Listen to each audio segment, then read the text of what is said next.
War Eagle Auburn family, welcome back to another edition of E2C Network Live, where we sit down, we get together, and we talk about what's going on in the world of the Auburn family spectrum, no matter how much fun it might be or unfun. We're here to talk about it here on this channel, our podcast network, anything and everything between. We appreciate you guys joining us here. We're always heavy on the sports here on this channel, but if it's orange and blue, it is what we do.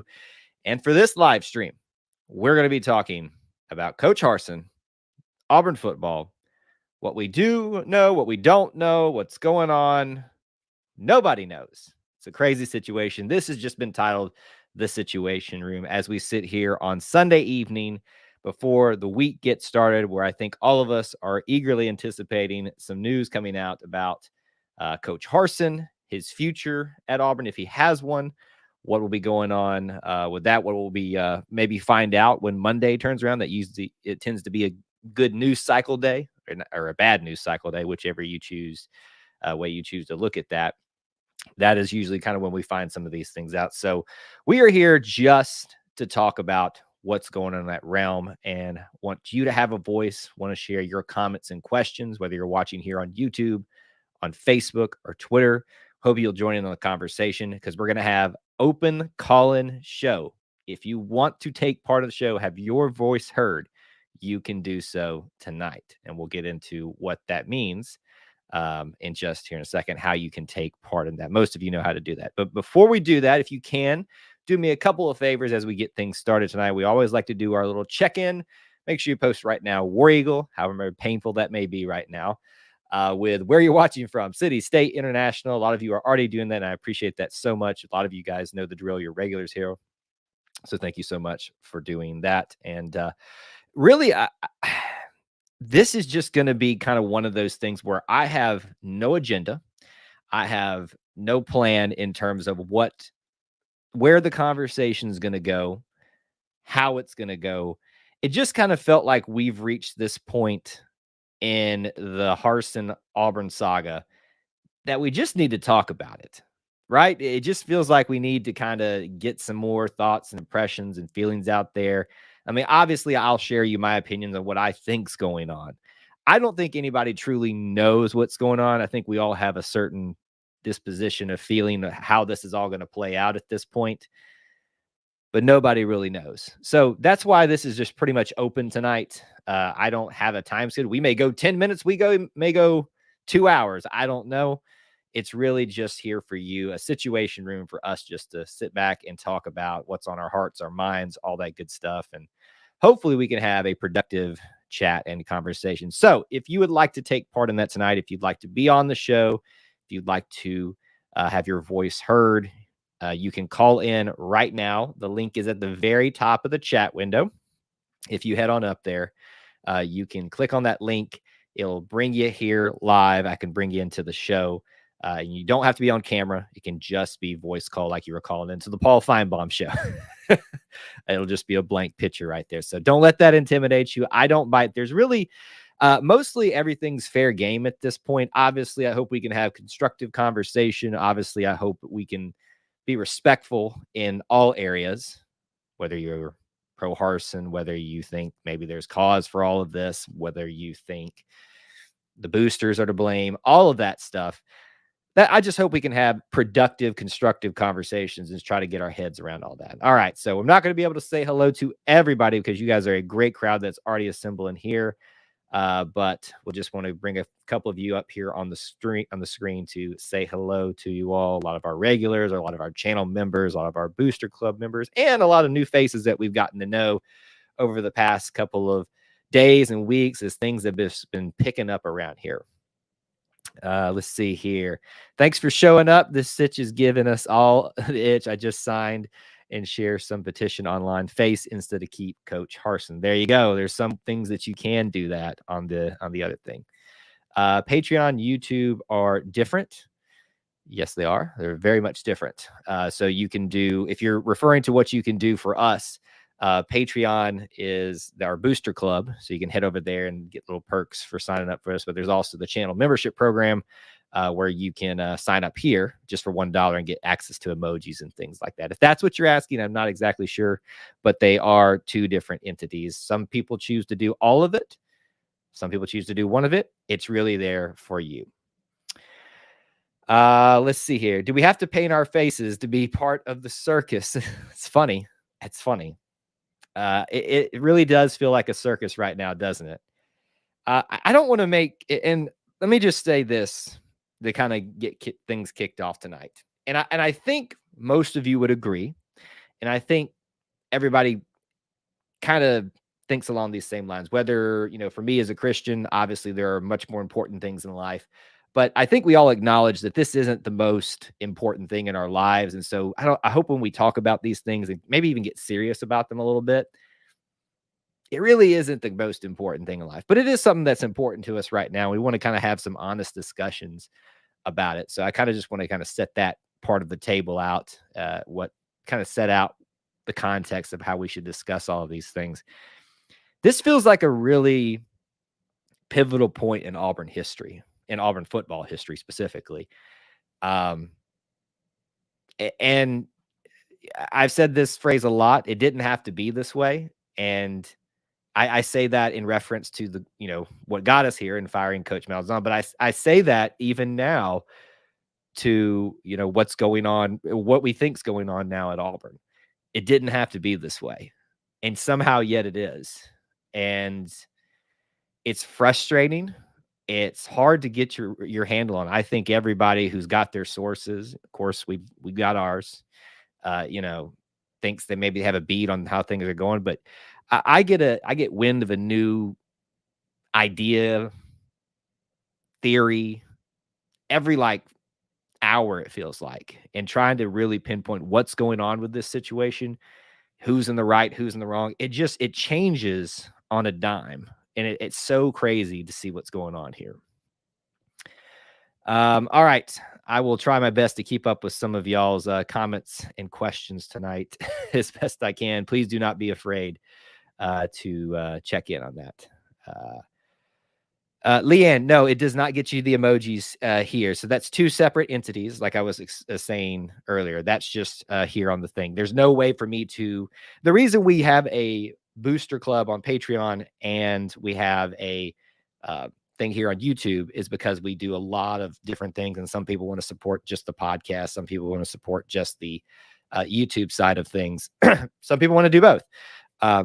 But here on the YouTube thing, but we don't want to really, how do I say this? This is not what we're really here to talk about. We'll probably take some more time to, delve into that. But if you have questions, you're in the Patreon. So please do ask me there and we can talk about some more if you need some clarification. Let's see here. Let's keep our coach, Peggy says. Antonio checking in. Thanks for checking in, sir. So I've been asked this question. Where do you stand on all of this? Are you mad? Do you want to keep Harsin? It's not a question of do I want to keep Harsin. My continual answer to all of this situation is what's best for Auburn. And right or wrong, whether it was justified or not, this situation we find ourselves in, I don't know that it is prudent for Auburn to even continue down this road anymore. And again, that has very little to do with Harsin, his effectiveness as a head coach, his very short time, which he should not be judged on, in my opinion. But I just don't see how this gets fixed. And we've seen situations before where, football coaches have come back. I mean, we all remember, well, not all of us, but a lot of us remember Jetgate with Tuberville. I was a student during that time. I remember going with a large congregation of fans and student body to a protest outside the athletic the athletic facilities, and then marched to the president's front gates. I was there in that. So I am not one to say that, people shouldn't be gathering together, congregating, shouldn't be signing petitions and things like that. If that's how you really feel. But this is such a convoluted situation. And this, to me, it goes beyond fans versus boosters, boosters versus Harsin, Harsin versus people that fans that don't like him. This has gotten and revealed some things about this family that have needed to be addressed for a long, long time. And I hope we're all taking stock of that. And it's kind of depressing, to be honest with you. I like to be an optimistic guy, but I'm just being honest. This is the Situation Room. Just open the floor up for anybody that wants to talk about it. So that's kind of just my initial thoughts, impressions about what's going on. Thomas says, I think it comes down to if the athletic department or the board makes the decision. As a lifelong Auburn fan, that scares me. Well, I mean, it always comes down to the athletic department and then the board making decisions for Auburn University. I think I understand what you're saying there, but it's no different for anybody else. We're not doing anything right or wrong by it coming down to that decision. But I think what you're saying is that you have a very low trust level in them making the right decision for Auburn, or just period. And I got to say that, I can understand that. But I also know that we don't have all the information. And I also know that we tend to run with the scenario that aligns more with where we want to be and find that information. That's how social media works. That's how algorithms work and all that stuff. So that is in no way me saying that what the boosters potentially allegedly have done and the board of trustees and all that have done is right or wrong. It is just simply, how I try to best look at it in my way of life and my line of thinking, if that kind of makes sense. Devin asked, by the family, do you mean the Auburn family, the Harsin family? The Auburn family. I do not know Coach Harsin personally, obviously. I would have loved the chance to meet him and, have a conversation. I've not been blessed with that. I mean, I've slapped him, 5 in a Tiger walk, or just whenever he's come make an appearance around campus when I've been there and stuff like that. But that's the typical fan reaction. So I do not know Coach Harsin. I do not know Coach Harsin's family. I do not know enough about them to make judgment calls on whether they are a good family, and that's one way or the other. But when I asked that, Devin, this is something about the Auburn family that I think, it kind of reveals some not so great things about us at times, if that makes sense. And that's something that's kind of I've always had like kind of a fear about in me. And I think that's kind of come true here. David asked if the rumors are true. Well, I need you to tell me which rumors you want to know about because I don't know which ones. There's a lot of rumors out there. Feel free to call in, David. The links down there are up there at the top. I'll post it again as several times as we go throughout if you'd like to ask which specific ones and talk about them. We might as well do away with football because the boosters will never let go of the power they have, and this will continue. And then you will have to do without their money, Thomas. I think you and I have gone back and forth on this a lot. Not back and forth, but we've talked around in circles with this a lot. Not really disagreeing or agreeing. The one thing that I want to caution fans in all of this, and I've said this before, you talk bad about these people all the time, but you want their money. You will miss it when it's gone. So there has to be an understanding. There has to be a yin and yang there. Do we want them to have this power? Not necessarily, but we do want their money, and that comes with a price. That's what I'm saying. When I address this as a situation room where we're just kind of trying to talk through some things, it's so convoluted and it's so complicated what's going on right now. After all this has happened, if Harsin was to be fired, what coach would you want to come here to run a program besides a puppet? Come on, let the coach do his job and stop the sabotage. Stand with Harsin. So in the hashtag stand with Harsin, I fully support that. I am very much in the camp of, what's best for Auburn over than my position is hashtag stand with Auburn as opposed to stand with Harsin, because Harsin is only a small part of the Auburn family. And that's what I want. I want what's best for Auburn. Do I know what that is? No, I don't. I absolutely do not know what that is. If I did, I wouldn't be here in a situation room trying to figure it out with all of you. That's just kind of how yes, I think the easy thing is to stand with Harsin on this. But I don't even know if that's what's best for him at this point. I sure hope I think in me and in my being, that's what I want, and that's what I would hope for all parties involved, and that there could be like a reconciliation here, and us go out and shock the world somehow next season. I don't know that we're gonna find that happening though. Just kind of my feeling on the situation at this point. By the way, great crowd already assembling. We're over 100 between all three platforms that we're broadcasting right now. If you haven't, please do check in, and please do, hit that like button and let us know where you're watching from. All right, looks like we got our first caller in. Let's see what's on their mind. Mr. Cody, how's things going tonight? Well, I just think that this situation is crazy. I mean, I just don't understand it.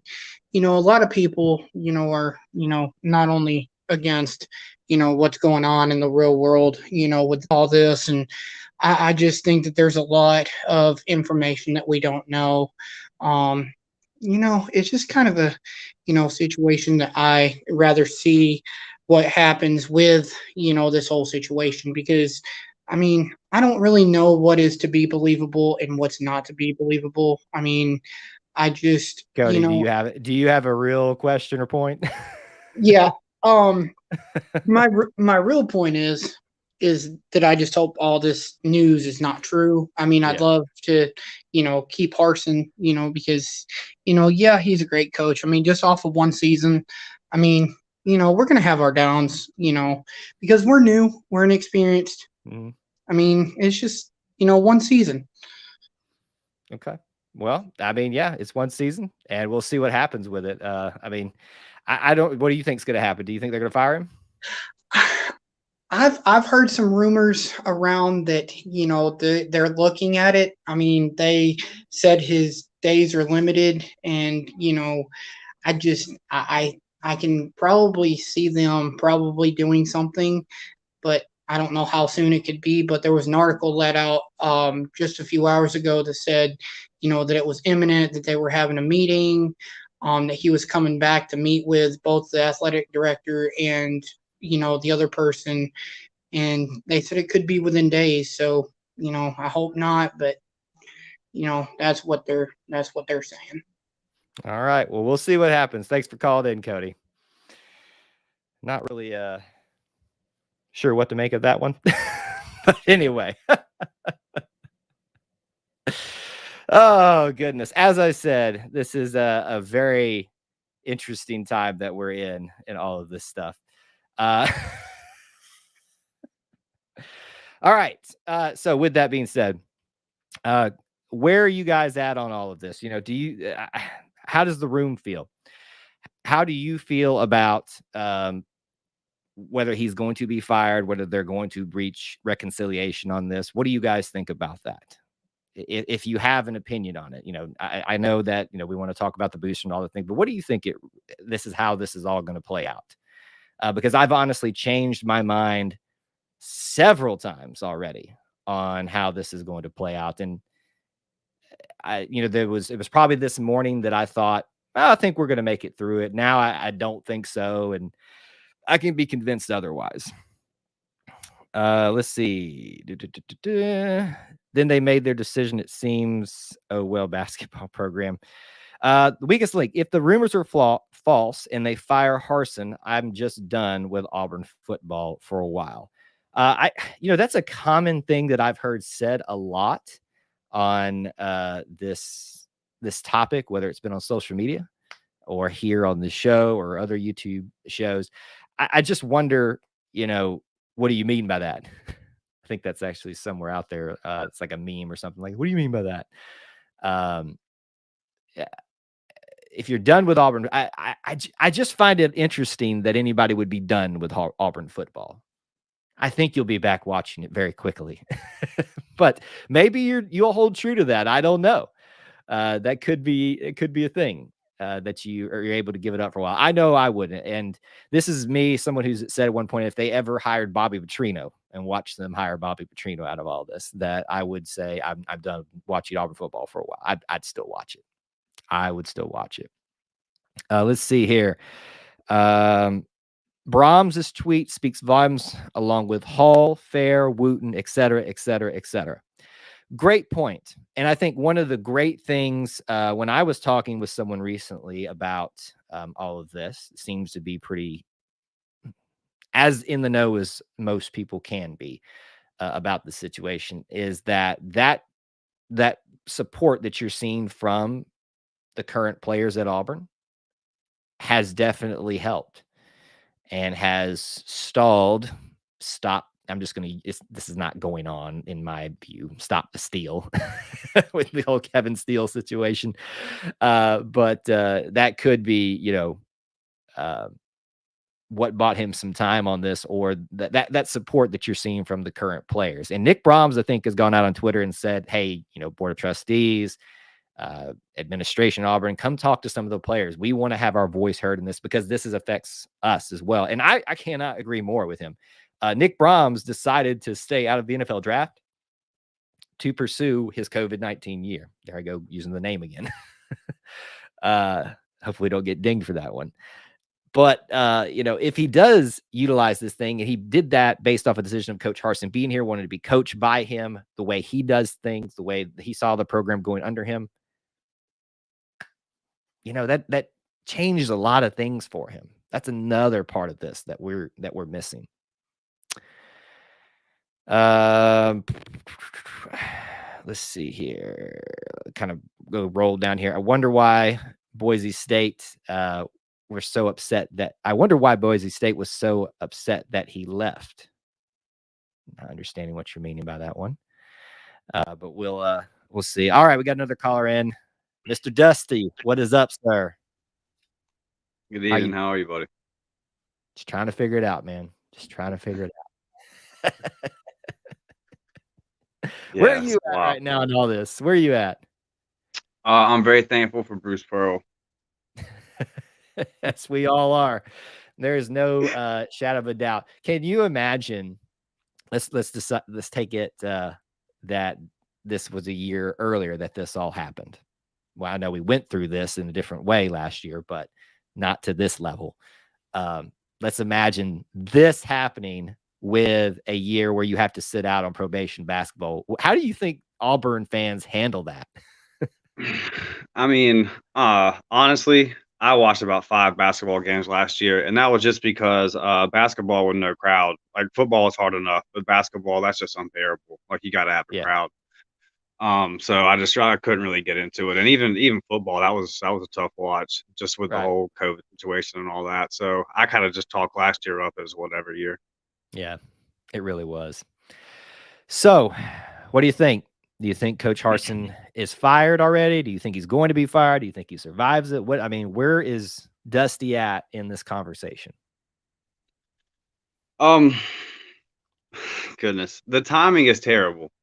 That's the part that concerns me. It's just, it can't be any worse. And then obviously we already had a perception problem, and now that's not going to get better with this.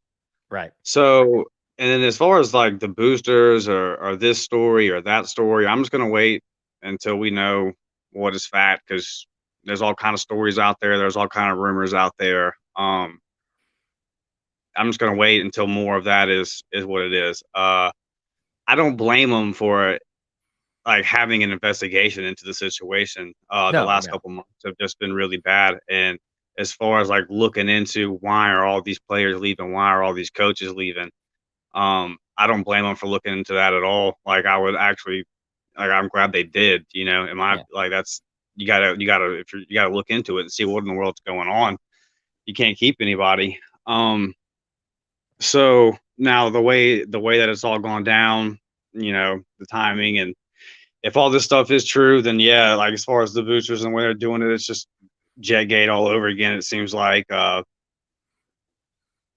like I said, with that, it's hard to. What's up, Corey? It's just hard to know what's true with all that. I want him to come back from the standpoint of just what are you going to do? Like, unless you already have a guy lined up, and then who is that guy going to be? Like, Right. you going to go get Urban Meyer? I mean, what are you going to do? Please don't wish that evil on me, Dusty. Do not. Well, Dusty, Dusty, I will hang up on you right now and run out in the street if you speak that into existence. I will disassociate from you. I'm kidding.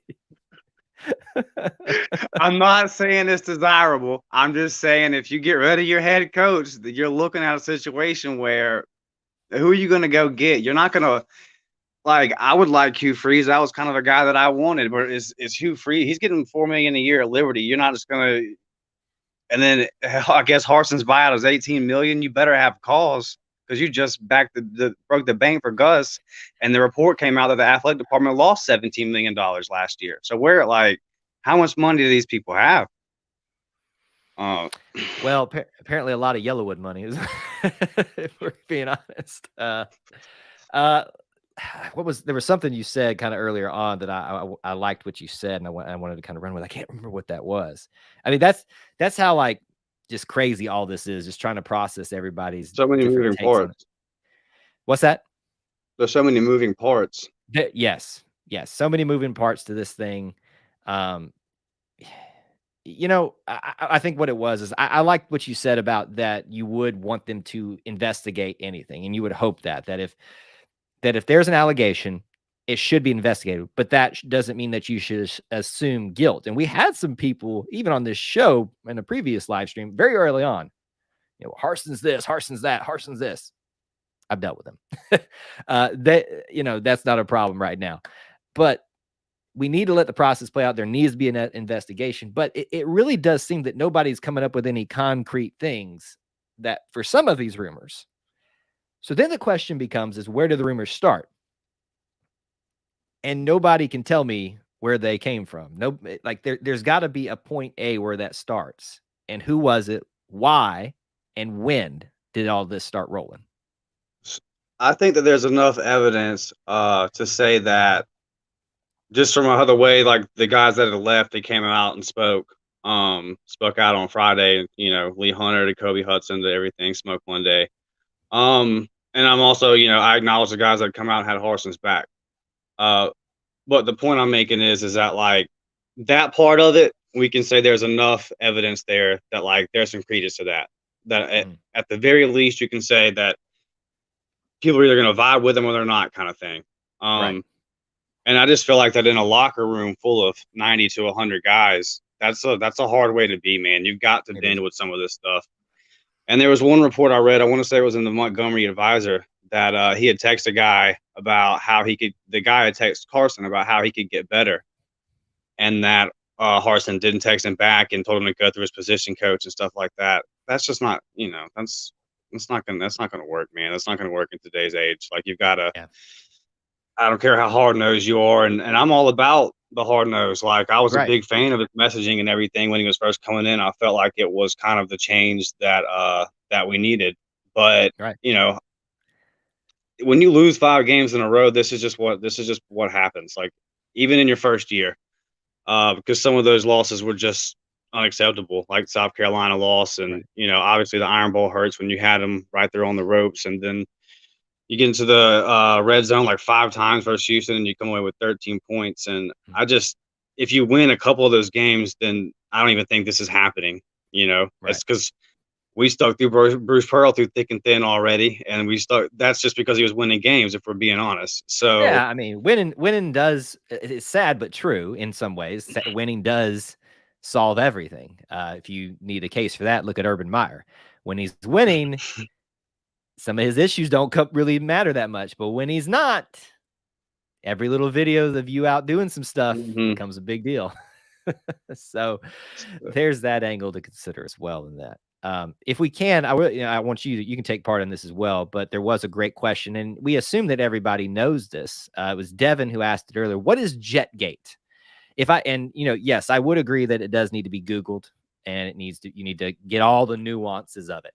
Jetgate is essentially the first time they tried to oust Tommy Tuberville from the head coaching job.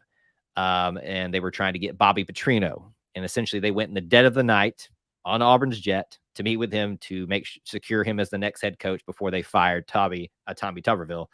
And that broke before it was supposed to happen. There was a big backlash, and people lost their jobs over it because it was so, underhanded. It's one of the darker times in Auburn athletics history. And then eventually they did get their way and got him out when they finally had an opportunity to, as you said, when you have a losing streak, it tends to go this way for you. So there are some parallels to Jetgate with this. I would say, what do you think, Dusty? Have we reached Jetgate level yet with this, or have we gone beyond it? Where are you kind of in that comparison? Man, at some point it's hard. Like I've tried to defend this whole perception deal all season since I've been talking to you, but it's hard at this point. So what I just want for us to do is, like, every situation is unique at every school. If you think that, like, at LSU or that at Alabama or that at Florida or that any of these schools that the boosters don't have a huge say so, then I don't. They do at all these schools. Like, these schools need the money. These guys are going to get some say so for it. They're building these new basketball facilities. They've already got the football one under construction. Like, they're paying for that stuff, man. So they're gonna have some say so. So what Auburn needs to do is find the right balance. There was a story that was out, and again, like, if I'm gonna, as far as what I like truly believe, I'm gonna wait until this whole situation plays out. Right. But I read a story that said there was a golf tournament where the head coach of Auburn always shows up. It involved a bunch of heady boosters and a bunch of people involved in all these kind of clubs and stuff.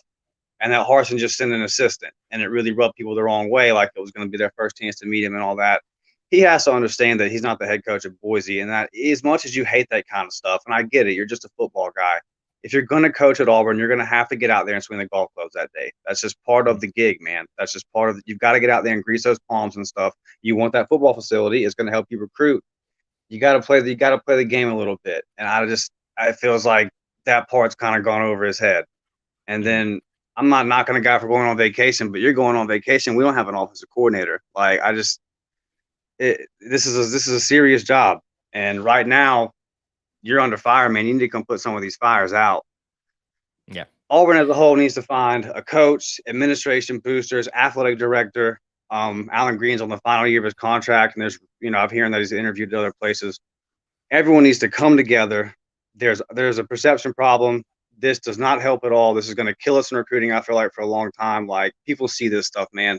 We're all going to have to come together, fan base, everybody, administration, everybody. Let's get on the same page, positive page, and let's try to find the right balance. These guys are going to have some say-so. Let the athletic director run the athletic program at the same time. Let the head coach run the football program at the same time. Give a guy more than a season. I'm skeptical, man. This offseason has really, really made me roll my eyes at the guy. Right. He deserves more than a season. And it's just the timing at this point. Like I said, what are you going to do?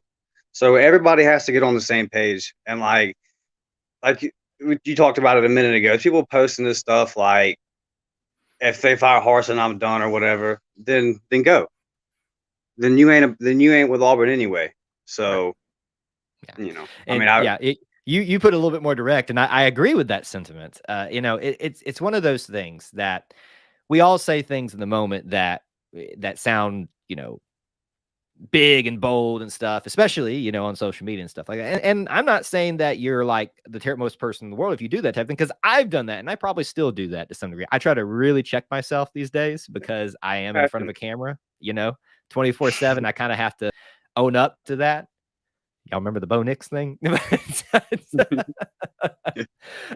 So I have to be really, really careful because there are people that, as you probably well know, that want to every opportunity to jump on somebody. But it's just, this has to be, whatever the solution is, it has to be in the best interest of Auburn. And if that's to keep Harsin, do it. If it is, everybody stop trying to fight for, because I've got the most money. This is the guy I want in here. If that's what's best for Auburn, keep Harsin. If it's not, let the guy go. Pay your money. Let's not do this again. But let's go ahead and commit right now. I want 4 years. I normally ask for 5 years. I just want 4 years of no one getting in a coach's way. Do you want to have some influence because you got money of the program? Sure. I understand that. And I don't fault necessarily if all of that's true. And I'm sure it does go on. Boosters and board of trustees for wanting to have that influence. But I don't know. I'm going all over the place. That's literally when I made this live stream tonight, I was like, I got to just come out and spew some stuff because I needed to talk about it. So probably none of that made sense, but I don't know. No, I mean, listen, the thing is like if you're on social media and stuff and you're looking at it, there's, I wouldn't even say everyone's really taking sides. Pretty much everyone's like, gone Harsin's way and like, just supporting him. And I'm with that. I get it. Like I said, I don't want him to get fired. I feel like he deserves more time. Yeah. Yeah. But let's not act like this is a black and white deal, man. There's a lot of gray here. Like, yep. Or there's probably a little bit of both. To me, it seems like there's some stuff that the boosters have done that's in the wrong, and it seems like there's some stuff that Harsin's done that he could have done a lot better. So right. Yeah. No, I think that's a very fair place to approach this, which is why I've been so, when I opened up by saying I don't really know where I stand on this, because as I said, my decision making is what's best for Auburn, and I don't know that any of us can wholly say that keeping Harsin at this point is best, but also don't really want, if what all the rumors seem to indicate has been going on, want that side to win, if that makes sense. I'm just tired of us having sides, frankly. Yeah, everybody's got to get on the same page. You're never, and I would say that on top of that, you're never going to get everybody on the same page, but there should be a collective drive in one direction. Do I want to bring that aspect into it? I don't know that I do. I'm checking myself live on the live stream right now. Any other thoughts that you've got about all this that you haven't shared yet? Just everybody try to be rational, man. Like right now, even though you think, you're just one person, and I get it. Like I'm as passionate as anybody. I'm as emotional as anybody. Like that's why you're not going to see me online directly after a loss. Like I know better. I understand, but like, just be careful, man. Cause people see this stuff and once people post crazy stuff, man, it like players see it, recruits see it, these 16, 17-year-olds are going to see this kind of stuff, and they're going to Georgia, they're going to Bama, they're going to start going to LSU. Like that's just what it is. We've got to come together as a fan base. There's only so many things that we can control. There's nothing I can do about Mr. Yellowwood or what Bryan Harsin. There's only so many things we can control. Like let's just take, because the same people that support the basketball program don't just turn around and suck as people supporting the football program. Right. There's just a lot of this, just and hey, listen, we've lost 4+ games 9 straight years. In that time period, we have a losing record to all 3 of our rivals, and Georgia has just surpassed us and worked us. That doesn't get talked about enough. Like we haven't been bad, but we've been pretty mediocre, and now it seems like we're slipping towards bad. So there's a lot of pent-up frustration, and I get it. I am tired of getting worked by Georgia every time. I get it, guys. But let's try to stay on the same page here, and let's put a positive foot forward. And there's nothing we can do about some of this stuff. So what we can do is control the way that we act as fans and try to fight this perception issue the best we can. Yeah. Yeah. Well said. Well said. Thank you as always for your thoughts. Very well rounded, and love hearing from you always, buddy. Yes, sir, brother. Everybody stand strong. War Eagle. War Eagle, man. All right. That's Dusty, one of our regulars. He is also one of our Booster Club members and channel members here. Check out some of the links in the description if you'd like to be able to help support our content here. And as he just did, you can call in to hit the call-in link at the top of the chat window. If you're watching on YouTube, Facebook and Twitter, you'd have to come over here to, I think, and you might be able to click it there. But anybody can call in if you'd like to have your voice heard, because I know it's hard to get to some of these questions with such a big crowded room. Speaking of which, if you haven't, please do make sure you smash that like button. If you haven't, it helps to stream out, helps us continue to grow as a little family within the Auburn family. I agree, Austin. Dusty has a very well-rounded perspective on this, and I hope that most of us can get to that point if we can. I saw a lot of comments that I want to try to get to if I can remember to get to all of them. Talking about recruiting, what recruit wants to come here knowing a coach isn't in charge? It sure seems that way, doesn't it? The only counter that I would have to you on that, Doug, would be, and by the way, I'll send you an email here soon. I think you know what I'm talking about, but yeah, we'll talk about it later. But money, NIL, it's all, that's my only counter to you. What would make them want to come here? If they can make money. So the number one recruit just went to Jackson State. If you don't think money talks, especially to kids that age, it does. But your point still stands. All right, next caller in. We got Gary calling in. How you doing, sir? Gary? He did not want to call in. I don't know that he knew that he was actually going live, but we'll see what happens if he calls back in. If the rumors are false, Harsin should sue for slander. So, Pat, who does he sue? Because nobody knows where the rumors came from. I mean, yes, if we can figure out who started it, where it came from, by all means, your character was slandered. A young lady's character was slandered. If it's all false, then he absolutely should do that, and I wouldn't fault him for it. Got to figure out first if it is true or not. Does it seem to be true? Some of them seem to be pretty far-fetched based on how things are going right now at this very moment, but it doesn't, it's not that simple, I don't think. It's not that simple.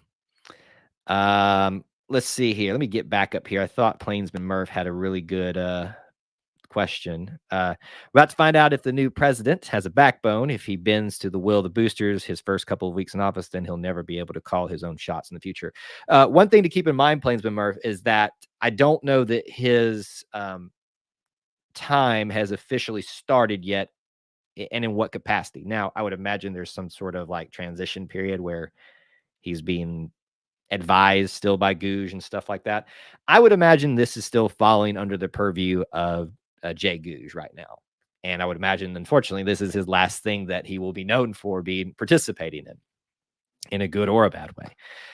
So, yes, but I think what you're also referring to is what he does in terms of responding to people with money who want influence and power on athletics, on football specifically, how he handles that. Now, I would counter to you that he's got much more responsibilities than athletics. In fact, I would argue his most important responsibility is the university itself. In terms of money making, football is it, and sports is it. But I worry less about him being influenced by the boosters than I do the athletic department and the athletic department head. And that's not a shot at Alan Green in any way. It's just kind of where I see that dynamic falling. We got some official confirmation from Austin. Austin says that the tenure begins May 16th, so you don't have to worry. I'm hoping this will all be figured out by then. Devin has confirmed that as well. A lot of people roughly around the same time confirming that. Look at everybody saying, look at you guys are on the ball tonight. This is why I love doing these live streams with you guys, because y'all are well informed. Most of y'all, y'all have mostly good opinions, and it takes a collective. It takes a village, right? I know to raise a child is a saying, but it takes a village to have this little family within the Auburn family. All right, please don't be shy. If you do want to call in, please do take advantage of that link. There's no agenda, no discussion points. We can take any angle of this that you would like to talk about and what you would like to do. Zach, hashtag stand with Harsin. I have the faith we keep him. Now, can I just play devil's advocate with Zach? And I've kind of already addressed this a little bit earlier. Have you thought, what if some of the allegations are true and there is actually something wrong that he has done? Would you still stand with Harsin?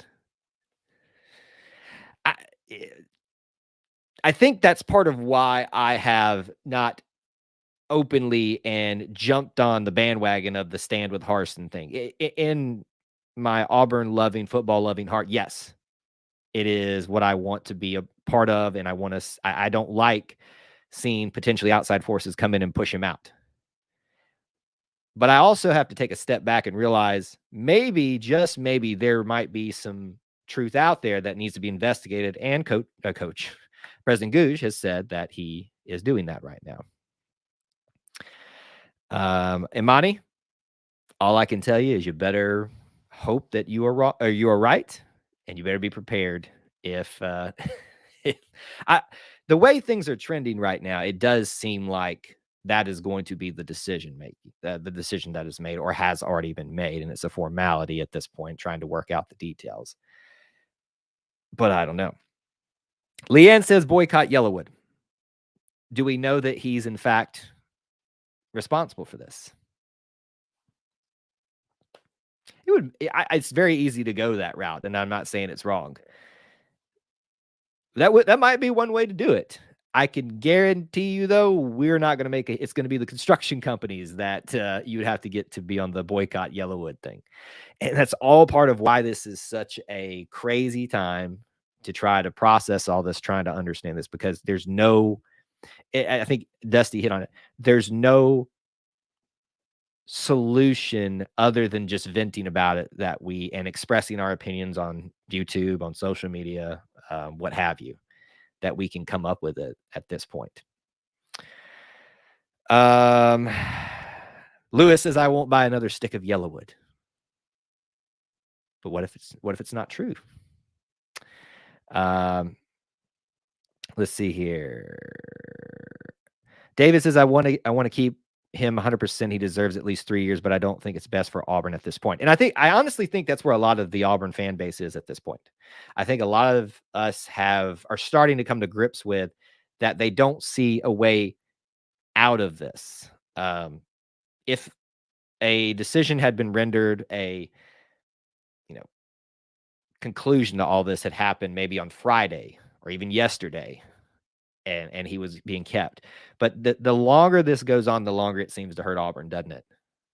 The more divided things seem to get, the more on different sides people are starting to get. Yeah, I agreed with what Dusty said earlier, that there seems to be a majority, at least a vocal majority, that stand with Harsin, which I tend to agree with, but I'm still kind of, let's wait and see for a second.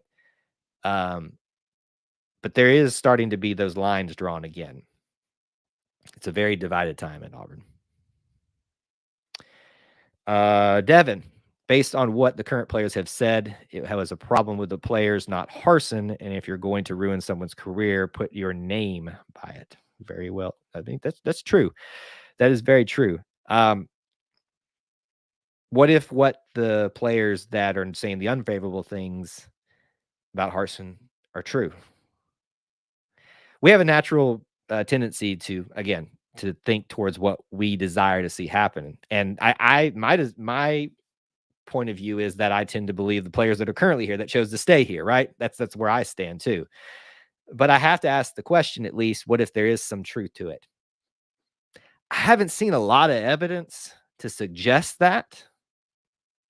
To me, that doesn't seem outside of being, the word soft is being thrown around.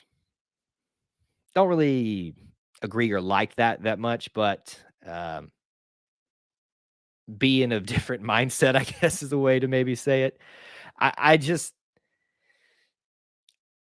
believe I have a tendency to side, and I will ultimately side with who's here at Auburn, because that's what's usually best for Auburn, usually. But I have to at least entertain the thought, what if what they're saying is true?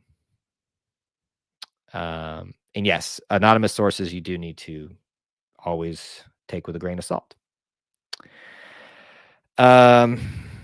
Weakest league. It definitely seems like it's a done deal that Harsin is fired. It reeks of Jetgate 2.0, the way they put it all out there after signing day and when Harsin was away on vacation. I will 100% agree with you on that, weakest link, that the timing is fishy. The convenience of when it happened, why it happened. It's also, somebody pointed out earlier, it's convenient that we're not talking about a certain situation with Alabama that happened the same day. Uncanny, isn't it? Uncanny. Auburn man asks, who's worth a squat if they fire Harsin? I don't even think we're there yet, man. I don't even think we can entertain that thought. But your question is what's the other solution for Auburn? Is it good for Auburn and for Harsin at this point to stay? I don't want to say that we have reached this level, but for those of you that remember Sonny Galloway and Auburn baseball, how tumultuous and how toxic that got. And now we kind of know Sonny was the problem. There's this almost direction I feel like we're heading in that way, where it's just becoming destructive if this continues to linger on. Brant, I know what you're saying, but somebody will take the Auburn job. I will take the Auburn job. I can guarantee you a couple things here. Not two things, just a few things maybe. We're going to run the ball a lot. We're going to have a mobile quarterback. We're going to play 4-3 defense, and we're going to have the best darn kickers you can ever see. Now, that's already being done, but those are a couple of things right off the bat that I can tell you what we're going to do. There's my resume. I've submitted it. Devin, great question. Without social media, does this blow up as much? Gotta love the technology. Jetgate did this without social media as it is today. Now, social media was around, but not to what we're seeing, right? I mean, we're seeing Twitter spaces. We're seeing me and other YouTubers doing this type of stuff. Does it blow to this level that it has? Probably not. And that's maybe why this has reached almost the level of Jetgate.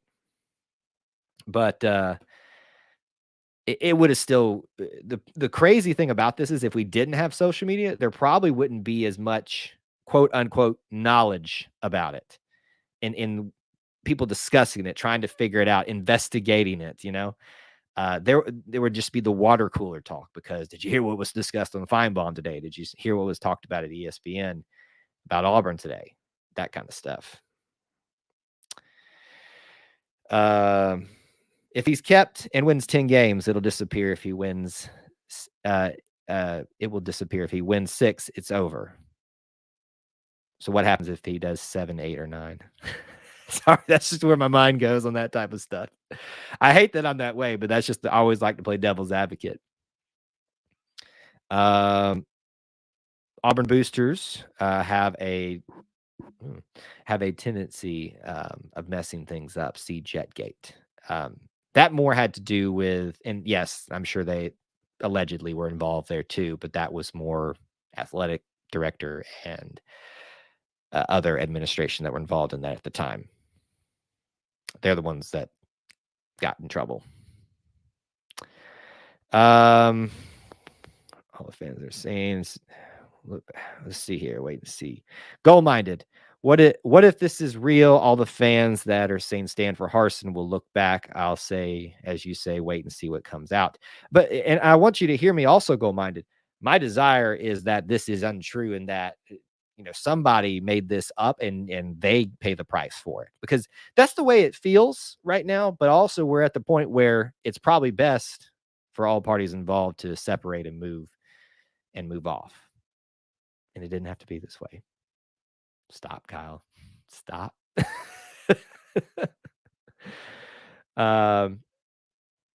Let's see here. Let me skip ahead just a little bit. I know we're getting a little behind in chat here.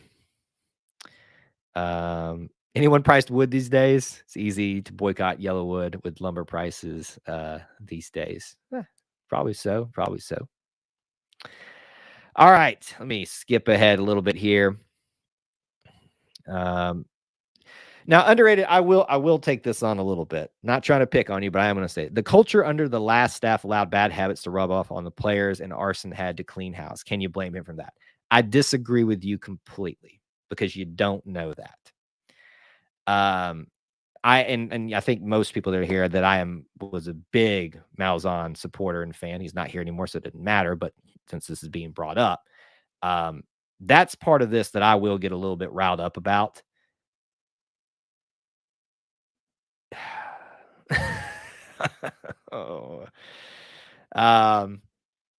Yeah.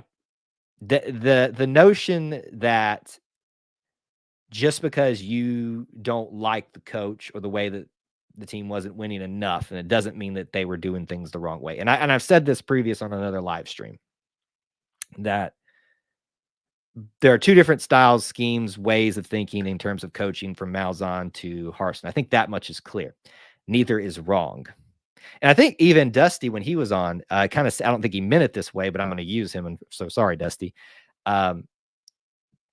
There's got to be a give. Harsin's way, which seems to be the hard nose, I don't give a flying flip what you think, whether you're a booster, whether you're a, administration versus a player, another coach, which is kind of admirable in a way. But there's got to be that side that Malzahn tend to have. So could we find that somewhere in the middle with somebody? Sure. Can Harsin do that? Sure. But he's got to be given the time to do that, right? David says, give Kiffin a blank check. As long as we don't get over in I'm not on the Kiffin bandwagon whatsoever. But at this point, if he decides to come, we could do a lot worse at this point. I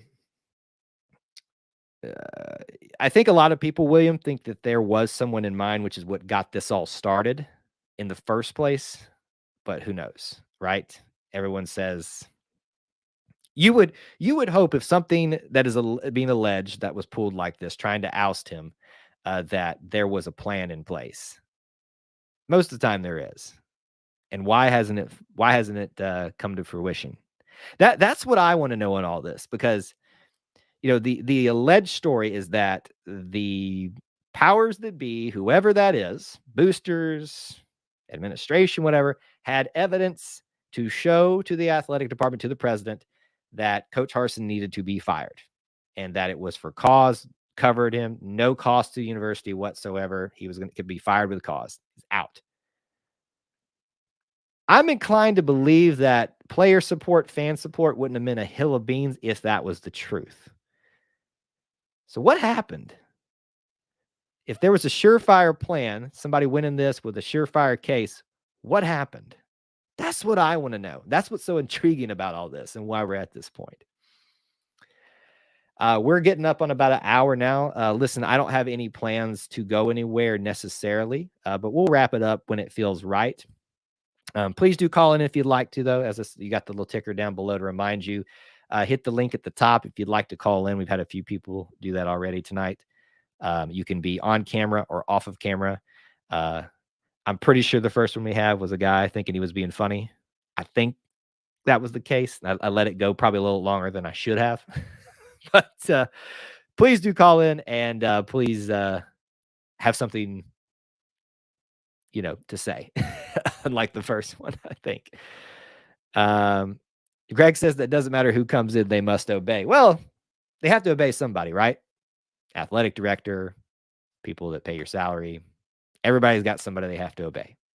There's nobody 100% of the top, no matter how high they think they are.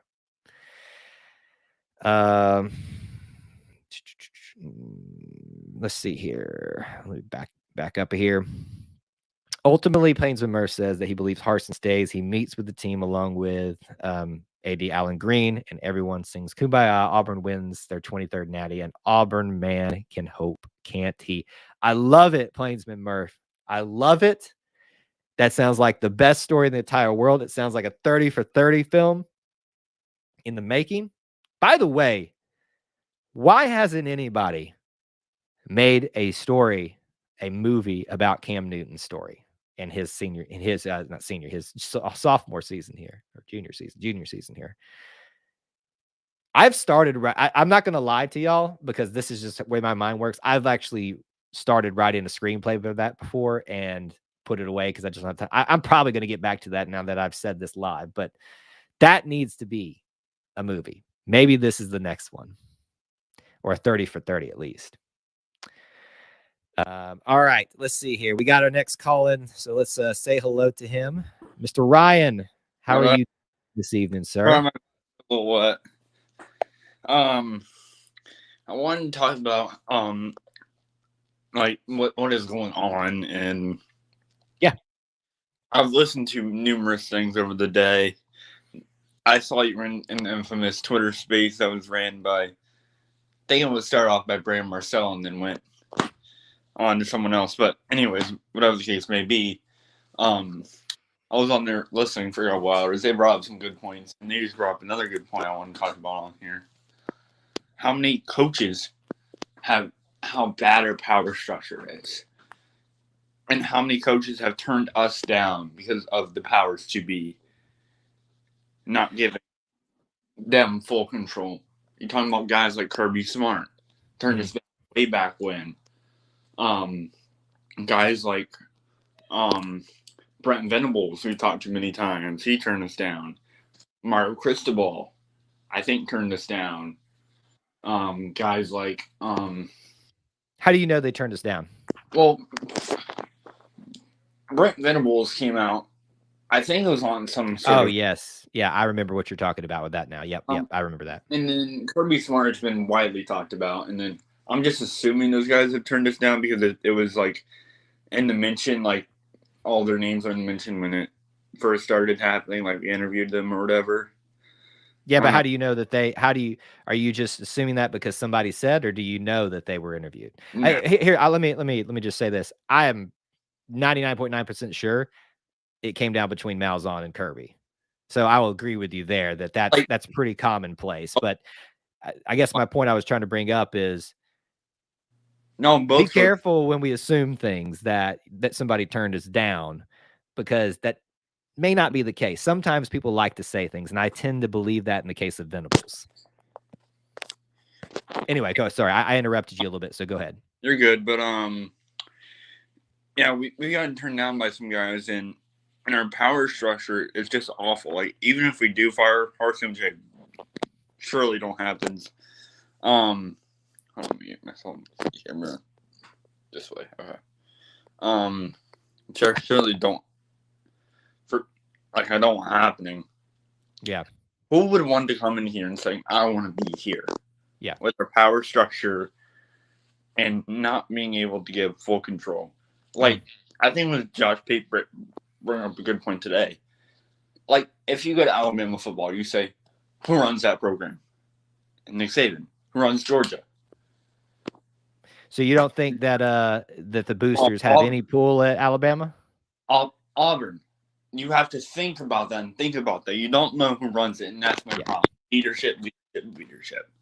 Yeah. So what I'll agree with you on this, that it doesn't seem like we know who's in charge at Auburn, because if that was the case, this type of situation doesn't happen and drag out the way it does. Situations happen, right? Things happen. Things go wrong. It's just the way life is. But what happens is how you respond to it. And I don't think anyone is sitting here saying that Auburn, Harsin has handled this completely the right way, right? Yeah. Because I think we can all agree with that this has gone on. This A, shouldn't have happened. Yeah. B, shouldn't have drug on like this.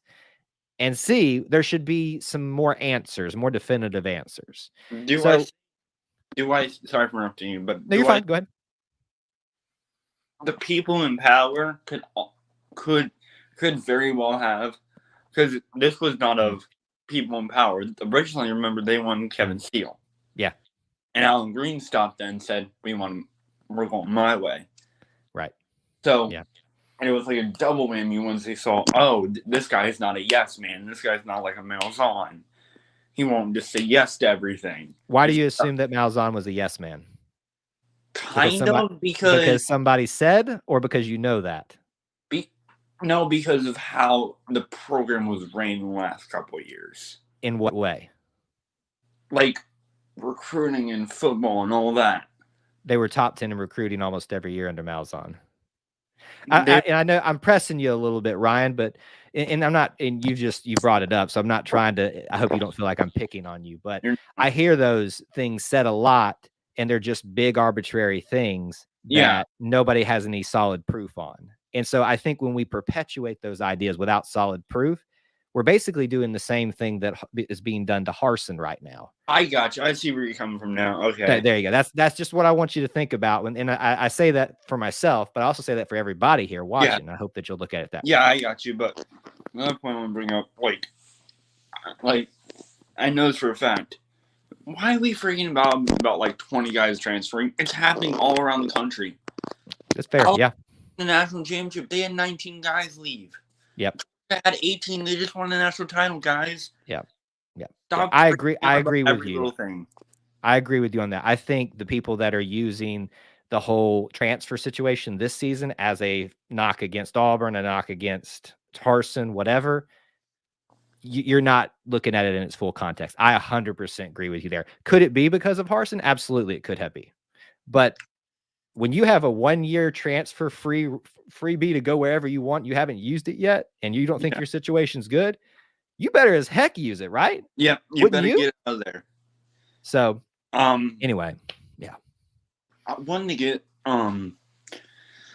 like I've seen, like, for example, like Nick Brahms tweeted out, like, have a meeting with the players. Hey, can you keep your phone? Can you keep your phone still for us, real quick? Just the phone's shaking around a lot. It's kind of making me a little bit dizzy. Can you keep it still for just a second? Yeah, it's okay. But go ahead. I've seen, like, Nick Brahms ask for a meeting. Why has that not been done yet? Why do you think it? Why do you? As of like think 6 years. Wow, that's how long this feels like it's been going on, right? 6 hours ago, I think I looked at his tweet and it had been 4 hours at that time. 2 hours ago, so that would have been 6 hours. Obviously, it didn't happen at that point. Do you think it's happened now? Not necessarily, because it's like a weekend or whatever, but I do think it will happen soon. Yeah, it is. If they have had no communication with anybody from outside of the athletic department, that's disappointing. It's very disappointing. That's weird, and it's like kind of. I saw like it was someone brought up a point earlier today. It was of it's kind of like non-football people making football decisions. Money-making people making non-football decisions. They just want influence and power. That's all they want. Yep. Where there's money, where there's a opportunity to make more money, people will definitely take advantage of that. Yep. So, hey, man, you brought up some great points tonight, and I appreciate you calling in as always. I loved it. Hey, listen, that's what this is about, man. It's always about discussion, and even if we press you or you press me in some areas, that's great. So keep calling in, buddy. War Eagle, I hope Harsin stays for at least one more year. Give that man some time. Let's hope it all works out that way. All right, man. War Eagle. All right, great to hear from Bryan as always, and that's the way it goes here, right? I'm not going to be a yes man to every story and every rumor that's out there, and I hope that you won't as well. And so just know, if you call in, if you say something I might have a little bit of a about, I might press you a little bit on it, because there's a lot of this going on. And if I may take a holistic look at this and say, outside of the Harsin situation, this has been going on for a long time. There's people on social media that just spread and say these things without actual facts that they'll show. Right? That's the key. Would you have the facts, and will you show them? Just kind of an overarching thought there. Trevor says we're imploding. Sure feels that way. But boy, are we having fun doing it, right?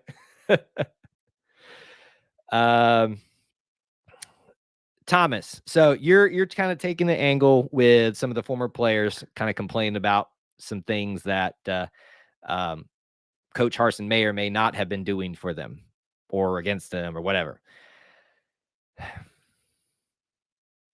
I don't think it's as cut and dry as you're trying to put it there. In fact, I would challenge you to make your argument a little bit stronger than that, because you don't know them, and you don't know what their situation is, nor what the situation was when in Auburn. That being said, I tend to agree with you that somebody who is, if this had happened while they were at Auburn, and they were it's like they're coming out saying, I want to be here, but this environment cannot stand. We have to do something about this because we're not getting assistance from our coaches.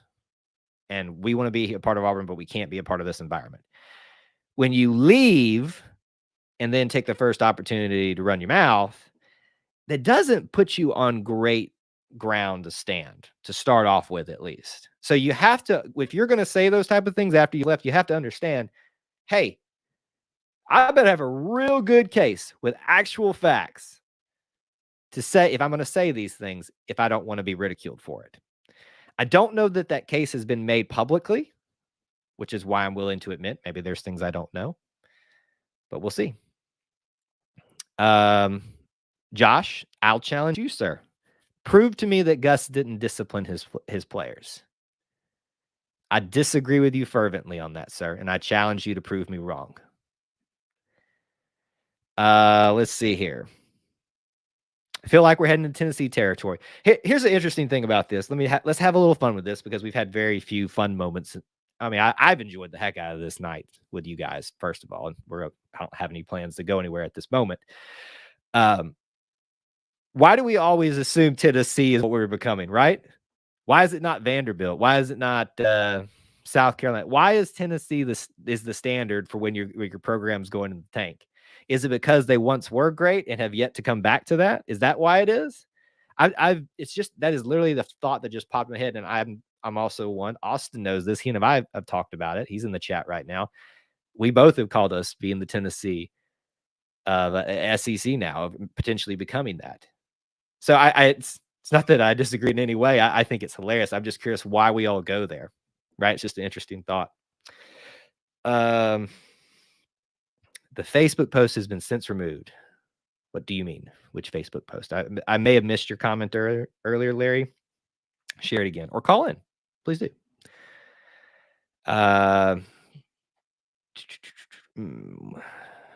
Let's see here. Trying to get to some point here and some things that we haven't hit. Auburn to see.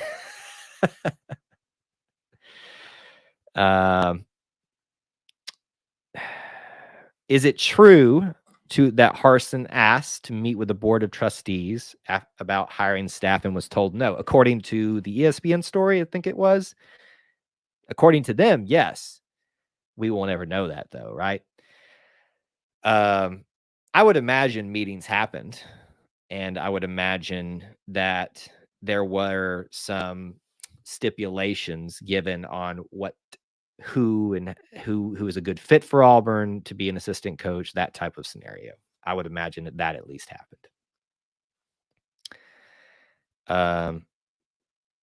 There you go, Austin. Well played, sir. I don't even need to shoot. He was. I don't know. I don't know if I would go that far, Lawrence. So we got this. Wait, I'll break. I can't find. It's way back there. There's the one that says he didn't discipline him. He did discipline. Do you see? And then he was way too disciplinary. The contrast is there. It's crazy. He disciplined them. We can debate on whether that was enough or too much or whatever, but he did discipline them. I think we can all land on. Let's just all calm down. It could be worse. We could be ignorant Bama fans. Thank you, Levon. You're the man, by the way, putting it all into perspective tonight. If you thought it could be worse, you could be the Alabama Crimson Tide that got taken down in the national championship, that gotten swept by their rivals in basketball, that are just plunging right now, that have the most overrated recruit in basketball, at least thus far in the season. You could be the Alabama Crimson Tide right now. Got beat in gymnastics as I just spit everywhere. Oh, man. Let's see here. Yeah. Okay. Let me come down here a little bit and check out. So look at 801. 801, Larry? Larry, it's hard to keep up with what you're asking me to do on that Facebook post, but yeah, just keep me posted on that. If you're saying that the Facebook post is down in terms of our links, it may be the case, but I see it here right now. It looks still good. Okay. Let me catch back up here. Great question. Why are you such a fan of Gus? If you don't mind me asking, we are all differing opinions, and that's okay. I just have zero faith in Gus. I would love to answer that question, actually, and I'd be happy to. I don't know that that is necessarily productive to this conversation at this moment. The only reason I brought it into is because it was kind of utilized in some of our other commentary here. That is a great conversation we could have another day, if that's okay, David. I just don't think that many people are going to enjoy that aspect of it. If something relevant comes in to that, I'll discuss it again, but that's really about it. I have very good reasoning for that, in my view. But I would hope that you are a fan of Gus because he's part of our history and he's still part of our family. That's all I'll say on that. Now we're listing off who else got suspended. Was he? yeah, anyway. I know that our rival coaches are going to use this entire situation in recruiting, King says. Wouldn't you? I sure as heck would if I was the coach of the Auburn Tigers and this was happening to Georgia or Alabama. In fact, I would ask to be fired if I wasn't taking advantage of it. Yes, you're 100% correct. But don't think that this is, something that is never done, right? I don't think you're thinking that, but that's definitely the case. It's every coach, every program is looking for an angle to be successful against their rivals, much less every other team in college football. Got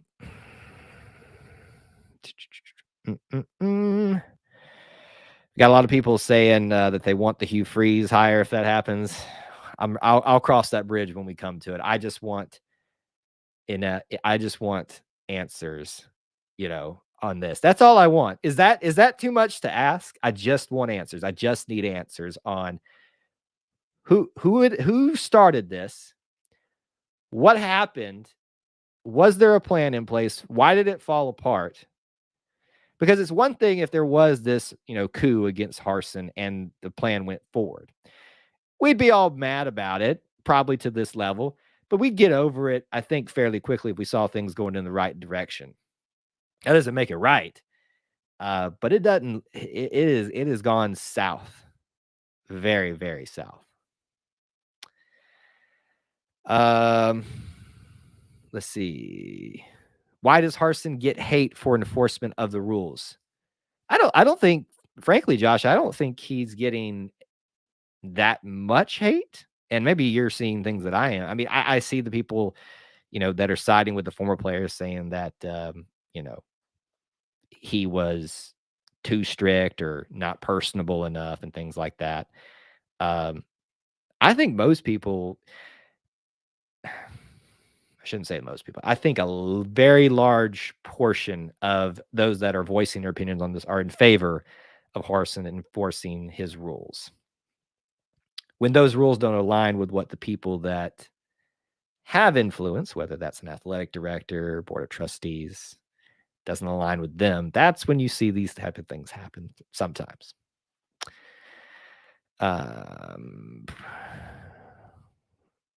Okay, Devin says, okay, now I got careful. There we go. We got it all lined up. Larry said that someone in the athletic department posted on Facebook and it caught the eye of the trustees. The post has since been removed. But what did they post? That's what and I know I'm sorry that I'm having to try to keep up with everybody. The whole garbage started with a Facebook post on Thursday whose suspicious origin has not been determined. Okay, I think I'm starting to piece it together now.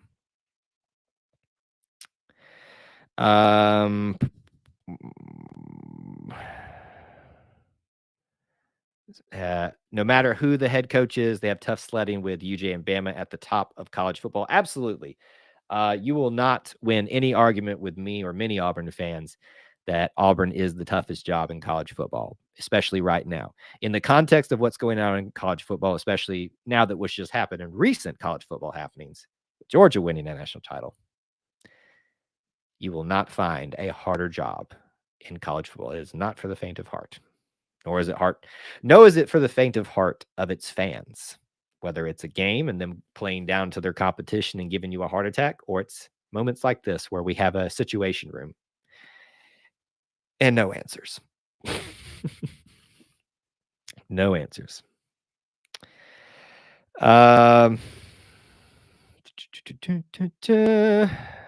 Post caught the trustees off guard. Let's see here. Trying to catch up a little bit there. 38 million in buyouts from boosters, enough to give every scholarship player on the team around $400K in NIL money. You've done some math on that, haven't you, sir? Someone brought it up. Russell did. Thank you, Russell, for reminding me. If you haven't, please, if you're enjoying this content, please do give us the like button. I know even if you're not necessarily enjoying it, I hope that you appreciated what we've been trying to provide tonight enough to do that.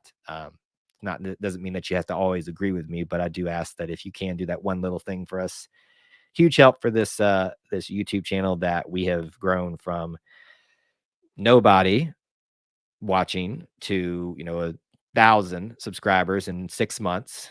We've now in about a year and, well, actually, barely a year over, crossed 2,000 subscribers here. You guys have been the best little family within the Auburn family that I could have ever asked for. And I mean that from the bottom of my heart. Even you ones that rub me the wrong way. I'm kidding. I'm kidding. Everybody chill. Why does everyone want recycled SEC coaches? I like Harsin because he's an outsider with a new view that some folks don't like. Very true. And I think that's a good selling point for Harsin.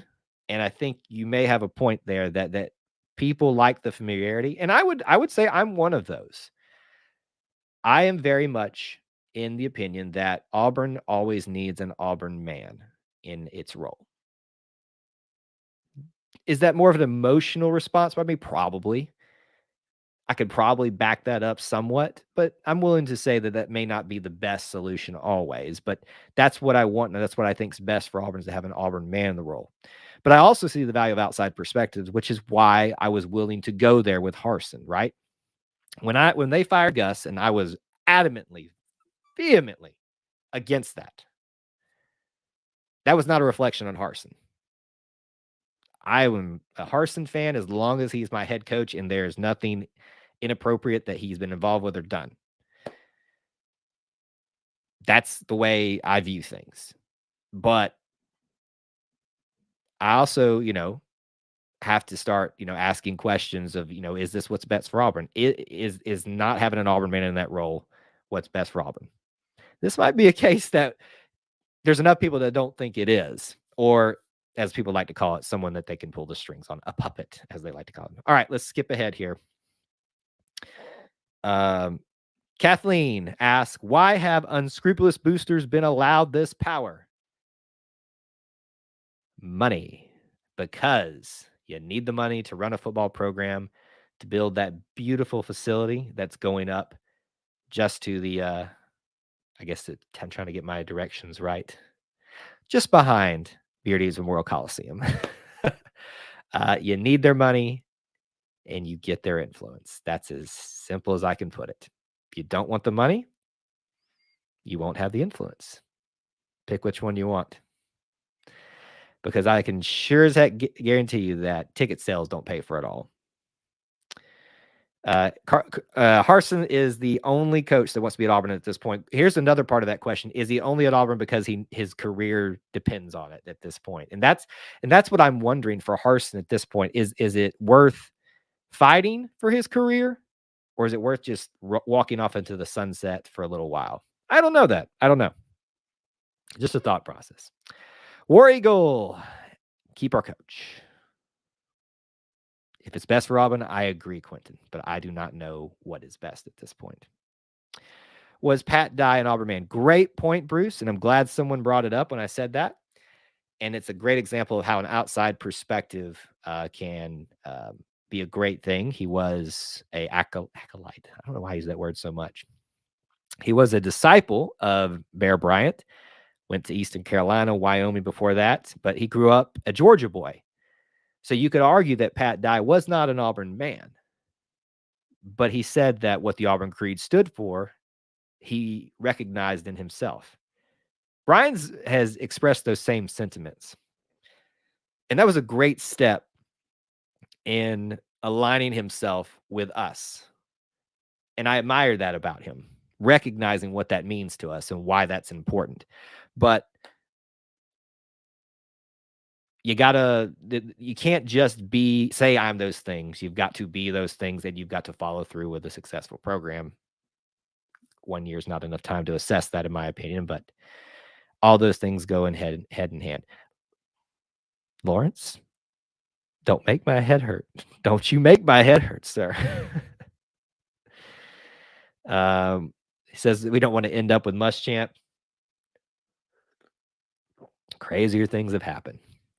I'd like to think we've seen that. We've sung that song, danced enough. That one won't happen. I'd like to think that, but anything's crazy.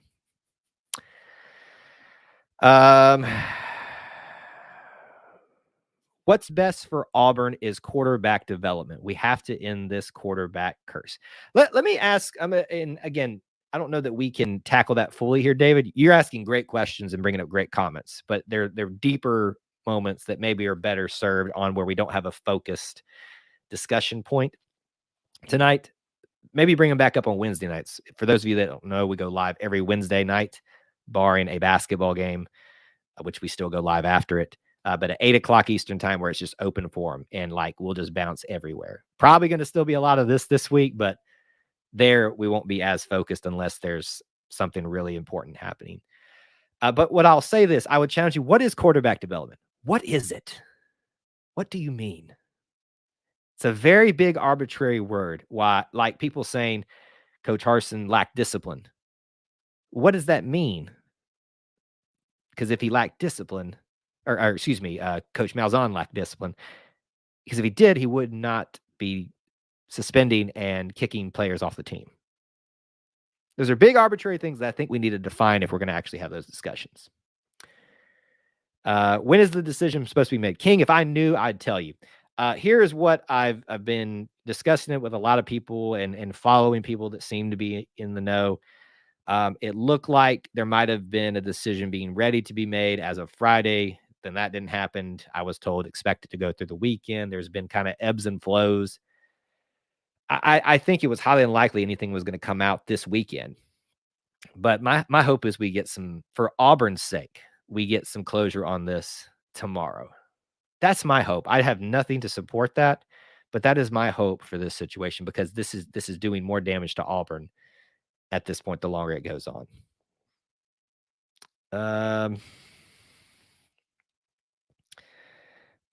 Even a player who left Harsin could be the next Saban. Don't know how I feel about that. I get what you mean. Just needed to fix his people skills, give the man some time. I agree. So we were talking about this earlier, that the report, someone, I forget who it was, said they called in, said he didn't show up to some, of these events that are supposed to happen.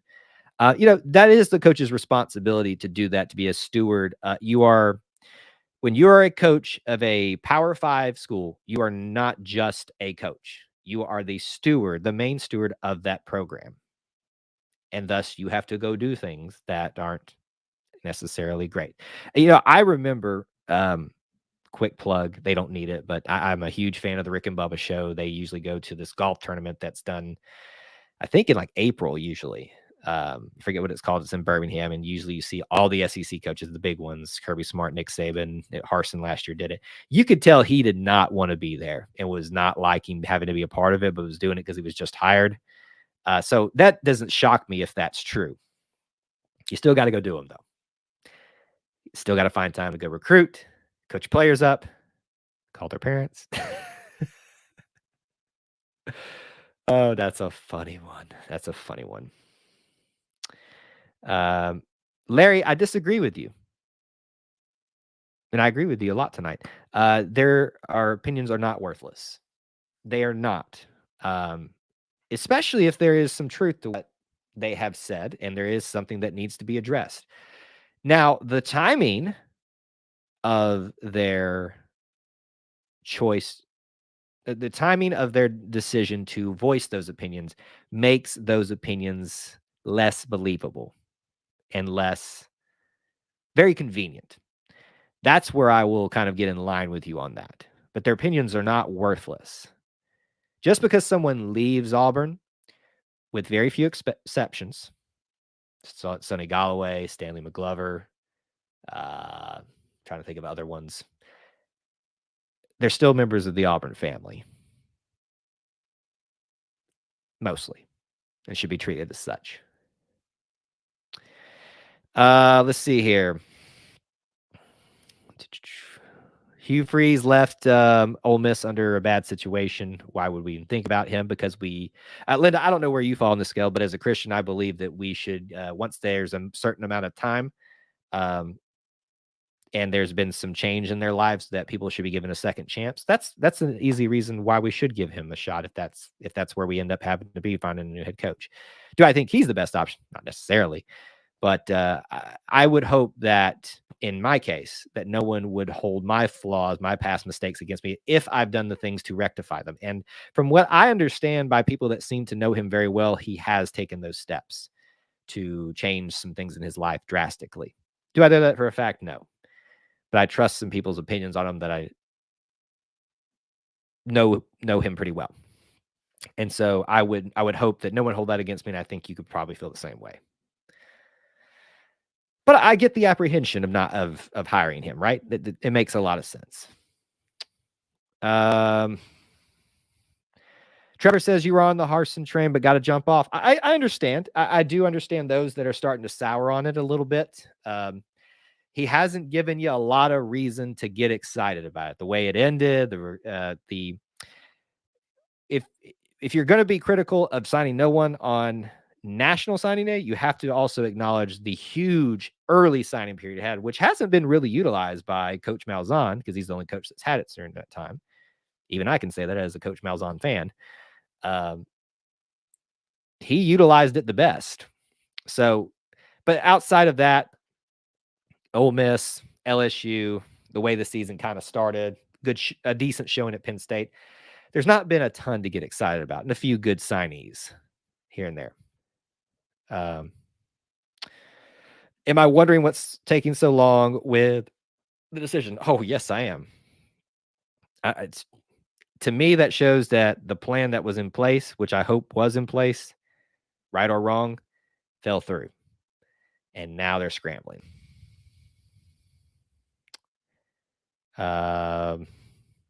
Why have boosters been allowed to control the football program for decades? And we've talked about this, Money. Isn't there any person or group that can rein them in? It's a great question. Why don't you ask him? Devin says that Auburn Memes has been hosting a Twitter space for 5 hours. Good grief. I get people want to talk, but give it a little rest for real. And I'll be honest with you, Devin, I kind of set this up with the same thing in mind, kind of an open forum. We're on an hour and 30 right now. Will we be going 5 hours? Absolutely not, because Kyle needs a break. But I still feel like we're having some decent conversations, but we're in unprecedented waters, Devin, and I don't think people know how to process this. I think, if I may be point blank, I think there's a large faction that were very adamant about Coach, and I know I said I didn't really want to talk about it, but there is some involvement in it, but Coach Malzahn being fired. And if this fails, it kind of gives credence to, you were wrong. And there's a group of people that want to do that. Do I want to be part of that? There's a part of me that wants to kind of do that.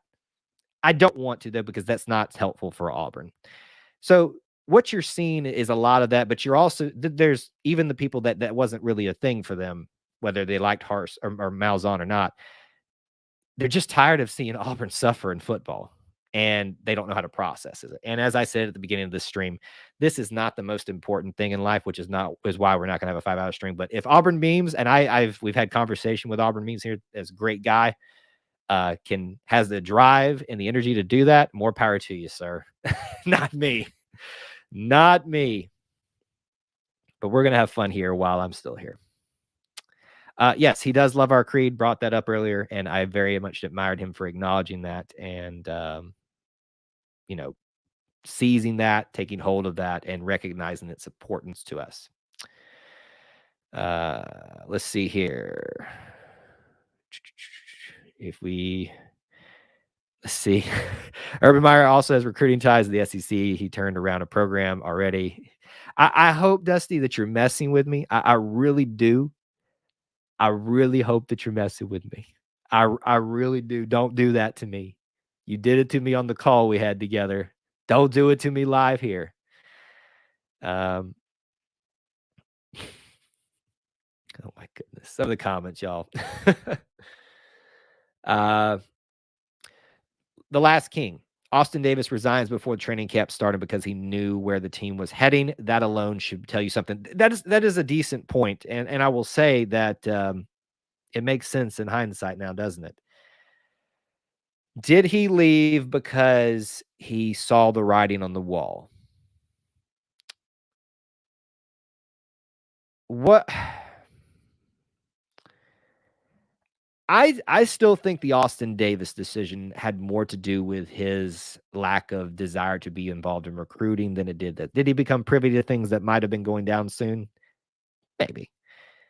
He was barely here, so I don't think he was that connected just yet. Just my opinion on things. Dusty, you finally said something that Linda disagrees with you on. Well, we all find that point, right?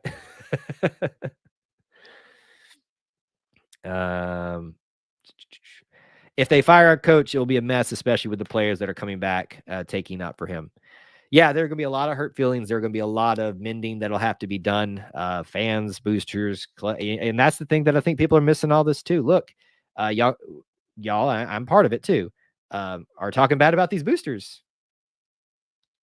You'd be begging for their money if they weren't here. So just remember that in all this. I'm not trying. I know somebody's going to take that and run with it. I'm not trying to be the booster apologist, the board of trustees apologist, the powers that be apologist. I'm simply trying to play this from all of the angles and see all sides of it, even if I am more toward one side. Pass the gravy, please. All right. Wow. I didn't realize I was this far in chat. Let me move ahead a little bit in chat.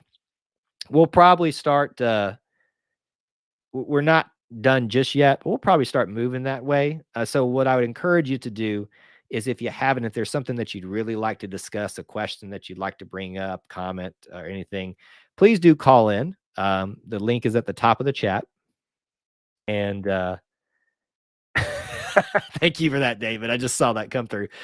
If you'd like to chat here live, you don't have to be on camera. Please do. We've had several people call in tonight. One that I thinks he was being funny, but he wasn't. And it was really bad. And I got to the, am I being too judgmental to think that was someone just making a joke? And I tried to give him the benefit of the doubt at the beginning. For those of you that here at the beginning of the show, I got to the point where I thought he was trying to be funny, make fun of me and a lot of other people. And I just kind of thought, well, I'm going to see how long he can keep going with this. I'm pretty sure I knew that. Breaking news. Kyle stands with the boosters. You got me. And guess what? I am a booster. Guess what? So are you. Here's the funny thing about this. We're all blaming boosters. We're all boosters. If you buy tickets to football, you are a booster. By the definition of, and actually not technically, I think the NCAA has a specific definition by how much money you contribute, but in essence, you are a booster. And I know you're being funny, David, but you caught me. I'm a booster and I support them. Everything is speculation at this point. Let it play out and support who you want to based on the facts. I hope that we will all support, and it won't be this way, but I hope the majority of us can support the same way based on the facts. Ryan, we're going to probably let other people have options for that just in case they do want to call in, and we're getting towards the end of our show. We can't be having any 5-hour Twitter spaces. Auburn Memes, if you seen this, but I love you, buddy. But someone was making fun of that earlier, so I have to do it.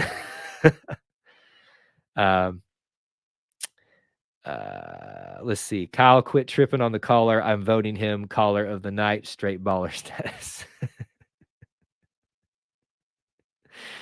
I feel like you know who that was or something.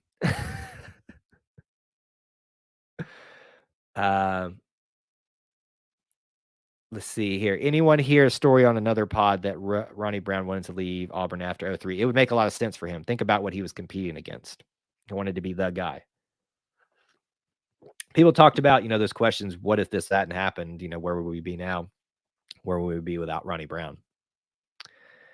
And Trevor, I would say this. Yes, I agree with you, but the careers are not ruined, but the careers of players, the careers of coaches, of people, with some of the rumors that have been spread around, they've already affected that. And it's going to be, it's hard to come back from sometimes. I'm sorry you're sick tonight. Well, hopefully we'll hear from you again soon.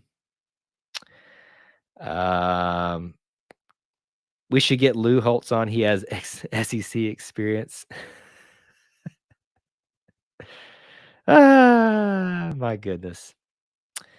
That's a good way of saying the vid. That's a good way of saying it. They can't pick up on that and ding me for that without that, right? All right. All right. All right. Here's what we're gonna do. Let me remind you of a couple things. It's not necessarily last call yet, but since we've kind of reached that point in the show, I do want to remind you that we do thrive a lot off of listener support. Some things you can do that is being here, hitting that like button. But check out some of those links in the description. If you want to become a channel member here, you can get access to, I don't have it prepared, but let me pull it up here. I think I've got it. If you want access to the emojis, to have those icons next to your name, you can become a channel member here. It's just $1 a month. If you want to take it the next step, you can go to the Booster Club and do this instead, or both. So a lot of our people do. Part of the Booster Club that starts at $1 a month. You get different perks there. I tend to share a lot of, my perspectives, and if I have quote unquote inside information, and I am extremely heavy with that because I'm not going to sit here and say I'm an insider, but I do hear things and I'll share them in there, especially during times like these. And for those of you that are part of the Booster Club, haven't been sharing a lot in there as of this, weekend, just because there's no real facts to have. But if I hear something, you guys will definitely know. Those are things that you can do to support our content, going to TeePublic, donating on PayPal, all that good stuff. It is what keeps the lights on here. And I appreciate you all so much, just for being here, but for considering being part of that. Hard to call in from my phone. No, it's not. You can absolutely do it from your phone. All you have to do is hit the link, and I've asked this, and at least that's what they told me live, is that people can do it from their phone, and it seems like that's what everybody does anyway. Hit the link on there, it should take you up, and you can choose to have the camera on or not, but obviously only if you want to, sir. Let's see here. Can't we use the TV money and bowl revenue instead of boosters? That is still not enough, and I promise you, because that TV money is not just Auburn's. It's ESPN's, the other teams. I think what would be helpful for a lot of people in this discussion about boosters and why we hate them. Well, I don't say we because I don't hate them, but I know a lot of people are expressing hate for them. Is that you need to make sure you know where exactly the money comes from and how we get it. All right, we got another caller, Mr. Lawrence. How are you doing tonight? I'm doing good. How y'all doing? I'm making it. That's about all I can say. What's on your mind, sir? Nothing. I was just wondering, man. It's like if the folks don't find calls, do we head in that Tennessee direction where we're having that constant turnover with coaches? It does feel that way, doesn't it? And that was, just to be honest, we be upfront with, that was my biggest fear with firing Malzahn, was that would beget a situation. And as of this moment, my fears are being realized. Does that mean that continues? I don't know. It depends on what happens after this point. Is keeping Harsin going to stop that cycle? It seems like the most stable thing at this point, but I don't necessarily know that that is best for him or for Auburn at this point, the way this has gone. If they cannot get the hire right, if they fire Harsin, that becomes more of a reality. I mean, what do you think? Well, so that's the same question you would have asked when they fired Malzahn too, if they can get the hire right. And so, but the other issue is you notice who's come out to defend Harsin are the older players, right? So a lot of the younger players are the ones that seem to have a problem with it. So I do wonder if it was a maturity issue with the younger players. Lee Hunter was a freshman. Kobe was a sophomore, junior, barely a junior. So and most of the people who defending Harsin are players that are going on or coming back for super senior years and stuff. So I'm a Gus Malzahn apologist too. I didn't necessarily think they should have fired Gus, but I also liked what Harsin was doing. I mean, theoretically, we're about 5 throws away from being a 10-win team. So it's true. So I just you could see that Harsin was had us going in the right direction. I did think Bobo should have been fired for second halves offensive play, but it looks like he was getting that fixed by improving the quarterback room. So it just seems like we're going backwards now. Yeah. I would say with everything that Harsin's been through this year, whether his own making or not. I viewed personally as the foundation being laid, and I knew it was going to have to be bad. And, I got a lot of flack in the offseason when I kept saying I'm predicting 7-5. And because the way I am, I tend to be optimistic. Probably don't sound like that tonight. But I moved my prediction for this year up to 8-4. Boy, was I wrong, even before my earliest prediction. But I still expected us to have a lot of bumps and bruises. I think we've probably gone past even what I expected. But at the same time, when you change over the way, and whether we say Harsin's way of doing things is right or Malzahn's way of doing things is right, or it's neither, it's somewhere in the middle. There's still clear differences, right? That's going to take time to lay a foundation. And when you basically wipe the slate clean, that takes a lot of bumps and bruises along the way. A lot of problems people get pushed out, as we've seen.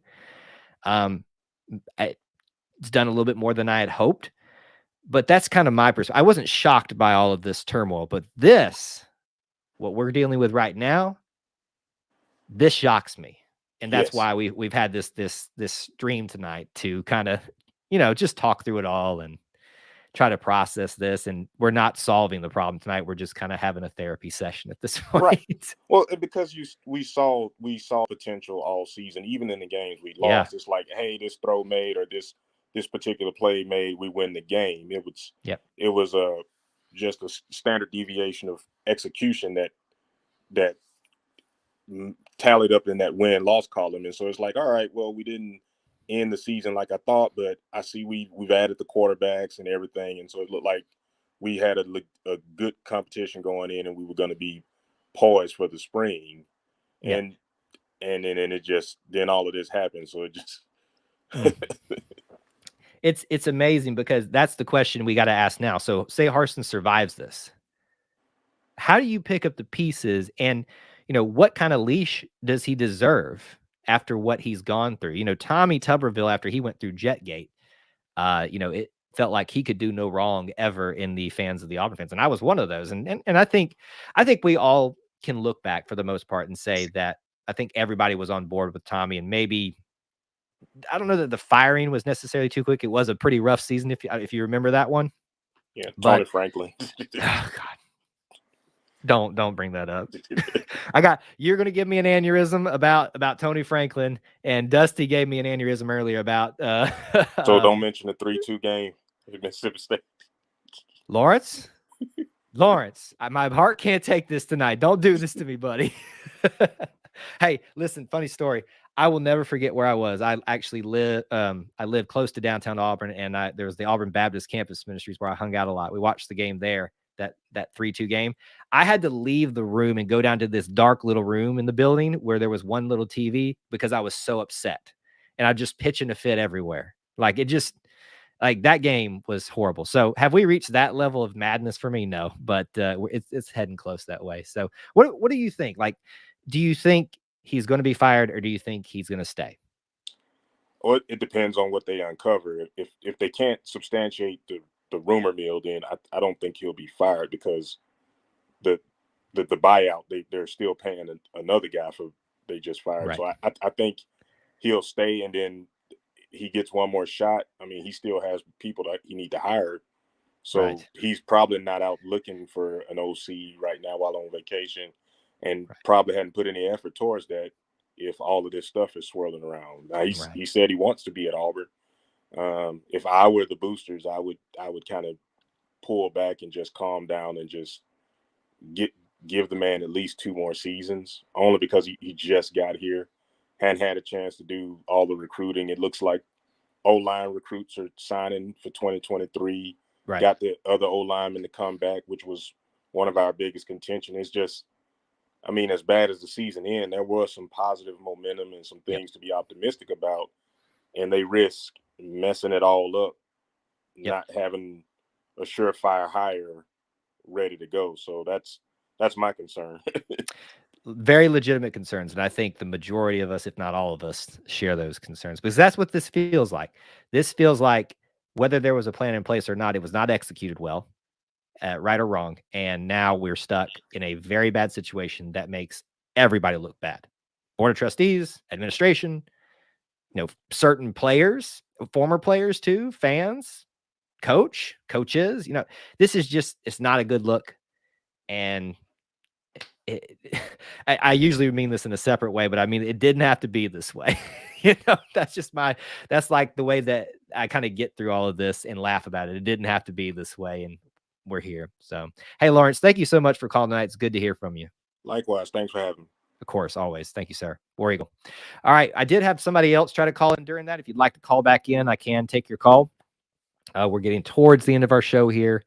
Maybe we'll shoot for around the 2-hour mark. We're about 10 minutes away from that. It seems like a good stopping place because I can't outdo my boy Auburn Memes on Twitter with a Twitter space that's been going 5 to 6 hours at this point.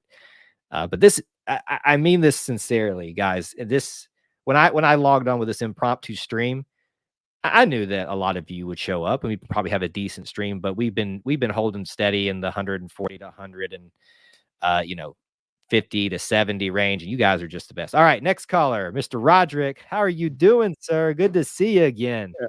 Yeah, man, this is crazy. Mm-hmm. But my thing is just give the guy a chance. I'm not a big fan about trying to find another coach.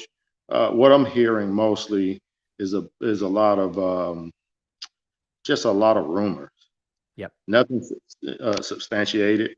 Just a bunch of rumors right now. Yep. Hey, if you don't like the guy, you don't like the guy.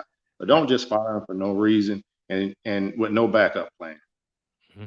Nothing. I hear people, oh, well, we can get this guy and we can get that guy. And look, man, in order to fix the things that we've been dealing with for the past several years, it's gonna take some time. Yep. Just give him time. That's it. Yep, I agree with you. Yeah. Obviously, we want to make sure all those things are not true, and they don't at this moment don't appear to be true because nobody's backing that up with facts, right? Yeah. There's just hearsay. But if there's some validity to it, it needs to be found out, it needs to be investigated, and something should be done about it. But until that point, right, this just doesn't make sense, and this doesn't solve anything for Auburn. And I gotta think, if the rumors are true, that board of trustees had a guy or whatever, or just wanted him out because they didn't like him. That there's some of them sitting back now and questioning that. And if that's happening, and somehow this message gets to you, let's don't do this again. Right. Let's not do this again. How about we actually, think some things through, because we would love to have your money, your influence, because I can guarantee you I'd do a few things differently. First thing, run the 4-3 again. None of this 3-4. I love Derek Mason. I'm not running the 3-4 again. But anyway, that's neither here nor there. Right. But yeah, go ahead. I take a little bit of your time. No, I was just listening. But you had some excellent points. You said earlier that we shouldn't, it's not jump the gun. Just calm down and just give the guy a chance to get things in order. He's only been there a year, not even a full year. This is his first recruiting class. It's just going to take time. And I think what happened was, I don't know. I'm an Auburn fan, so I know that it takes time. But the younger guys, they got spoiled by Malzahn in 2013. Yep. What people don't realize is that team was built to run his offense. Yep. Already, it was ready-made. He just came in and re-implemented his offense, and it took off. Plus, we had a guy named Nick Marshall. Yes, sir. So most underrated quarterback in Auburn history. Exactly. So a guy named Nick Marshall and Duke and all of these guys and Sammy Coates and we had players. Yes. We had the Jimmies and Joes, man. So my thing is, give Mr. Harsin the opportunity to get his guys in, and let's revisit this thing in another year or two, and then and if we can see some progress, then we'll go with that. If we right back here talking with a losing season, hey, I'll be the first one to say hey man, maybe this thing is not working out. Maybe we need to Right. find somebody else. Yep, You know? I agree.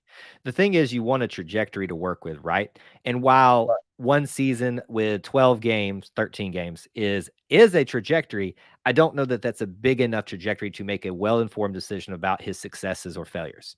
Absolutely. And which is why I advocate for 4 seasons. Really, I advocate for 5, but I know that's too long for most people Yeah. because it gets all of the people cycled through one time to see what they can put together. And Absolutely. if he could be given that, and we could then after year 4 have a serious conversation. Okay, what's the trajectory of the program? Is Yeah. it at least stable? Yes. Mhm. Okay, great. What do we need to see for him to move beyond stable in year 5? And if that doesn't happen, then we can start asking the question, hey, is this the Mhm. right situation for us? Mhm. That's just how I would like to be things, but I know I don't live in the world of, puppy dogs and lollipops. That's just the way Yeah. things don't go that way for me. Yeah, the stability is that's the biggest thing. We just Yep. need some stability. And I hear a lot of Bama fans, stirring the pot, Oh, yes. they're gonna get another coach, they're gonna get this because they already see, we talk about the writing on the wall. Yep. But Bama fans see the writing on the walls too. They Oh, understand this particular coach may be the one. He's first of all, without him even winning a game against St. Nick, yeah. Put the he fear came of God very in him. close in the first year with no recruits. Very close. Really, all it was a first down. He was just a first down away. Yep. With hardly any of his recruits. He is going to be a problem, and they see that. They know Mhm. that. So they Yep. hoping that we get rid of him before before he gets going. Because Yep. I have a feeling. I don't know. I may be wrong, but I just have a feeling about this guy. He's got the toughness. He's got the youth on his side. I see Nick Saban on the backside of things a little bit. He's even this year losing to Georgia. He's kind of like riding out into the sunset now. Oh, yeah. But I think our coach is going to be he's got that thing about him, man, where once he gets going, if we give him an opportunity, he's going to be a problem in the SEC. Oh, It's going to yes. be hard to deal with. Yes, he is. He's a winner by nature. I can see it in him. I was in the Army. I know leaders when I see him. He's a leader. He leads by example. He's in there lifting weights with the kids. He's in there doing all sorts of stuff, but nobody talks about that. Yep. And that I think stuff it's so hard to teach those type of to get a coach to do those type of things, and they get forgotten in moments like this. And has Harsin done everything that he should in, like, some of the other players are saying he didn't call my parents enough, or not at all. Okay, that's neither here nor there really at this point. But hey, I'm an old Army guy. I'll tell you something. You know what that sounded like to me? I had drill sergeant. You know what I mean? Yes, sir. That sounds like, excuse me, a candy ass. He didn't talk to my parents. He didn't. Bye. We'll see you. You ain't tough enough. Yeah, it does sound that way. And I think, if that, I would hope that player, I forget who it was who said that, comes back and hears that, it can have to say, okay, I might have had a point to make there, but I didn't sell it the right way. I think he would probably come back and say, yeah, I probably shouldn't have said that way. Oh, he's so hard on us. He's making me earn my keep. Yep. Really? I am very much, I know you have probably a few years on me, but you can tell from my hairline, that's not too far away. I still very much am very like-minded of you. I believe in hard work, just to be cliche here. And that comes with a price. It comes with hardship, but it's always worth it. And I think that, you recognize that. And I think that's what makes you a great Auburn man. So, Roderick, thank you for calling in tonight. Yeah, I better get off. My wife is saying I'm too loud. Oh, hey, man. Look, we're working through this. We got to be loud right now. Thanks, buddy. All right, War Eagle. War Eagle, Roderick. Oh, man. Great calls tonight, guys. Great calls. Seriously, I mean that from the bottom of my heart. If you are trying to call in right now, if like it's happening at this moment, you can go ahead and do that. I'll take your call, but I'm going to go ahead and officially, like as of this moment, close it down. We are right at the time I kind of said we'd end. But get your last minute comments in here, questions, derogatory, rebuttal. We'll hit some of those things here and kind of get our show towards the end of our time here. We need Coach Prime. Maybe. I don't know. So, Kyle, what allegations did you hear that you were concerned about? If I said I was concerned, I hope, let me try to walk this around as diplomatically as I can. I am not concerned about the allegations themselves. I am concerned if there is validity to any of them. Now, there's the whole, I want to walk around this sensitively because especially if this one hasn't even been really shown to be true, the whole affair situation, all that stuff, that would be concerning. Some people have suggested that he has been excessively tough, and some of these people are people that believe in hard nose is the term we turn around a lot and mean, and I believe in that. It's not that they can concern me. It's just I try my hardest to not jump the gun and just go with what I believe in my life and what I've hold true to be in my life and try to just see each side of it. So I hope that makes sense. It's not that I'm necessarily concerned that something is true. I just try to leave room for error and not try to be so definitive and unopen to the possibility of something being true. Hope that made sense. Hope I answered your question. Not sure that I did. Deion Sanders is the answer. He could figure the coaching out and the players will come. You can be dang certain that the players will come for Coach Prime, but we'll see. We'll see. Neil, I know you probably haven't been here as long as everybody else, but in terms of tonight on this stream, I know you've been here for a long time on this channel. Don't give me my third aneurysm of the night. First one was about Urban. Don't do this again to me, sir. Yes, Devin, I will let y'all hash that out in the chat, but I'm not going to open the door up here live on my voice just because I don't want to be a part of that. Rodney, so here's one thing that I will say tonight that people say that Coach Malzahn wasn't, hard-nosed enough. Just because you may not be the coach, if that's true, doesn't mean you haven't surrounded yourself. Have you ever seen a video of Rodney Garner and watched him coach people in person? That man put the fear of God in you. I would have loved to have been coached by Rodney Garner, but I would have hated to have been coached by Rodney Garner. So just want to throw that out there. All right. So anyway, guys, thank you so much tonight. We went 2 hours. I said there was no time limit, but this kind of feels right. I think we've hit most of the angles. My biggest thing for us all is again, Auburn football, sports, for me, and I know probably for a lot of you, is not the most important thing in life, but it is important right now, but still not the most important thing. So keeping those things in context. But I also hope that you will find, as Auburn men and women, to live by the creed. And I hope you will do that by the line that I think is getting ignored a lot. And that's, I believe in the human touch, which cultivates sympathy for others. And I'm blanking on the last part, but with my fellow man. That includes everybody in this Auburn family. That includes boosters, administration, that includes coaches, players, current and former, those that haven't, done things to take that citizenship away from the Auburn family. Looking at you, Stanley McGlover, looking at you, Perez Ward, looking at you, Sonny Galloway. I'm willing to forgive, but that's going to take some work. Anyway, my point is, I hope that you'll live by that. I hope that you'll treat each other with respect and understand this is a very convoluted, crazy situation. We didn't have to be this way, but we're here. We'll get through it. We always do. It's the way that it is to be an Auburn fan. It's never easy, but it's always worth it because you're an Auburn family member.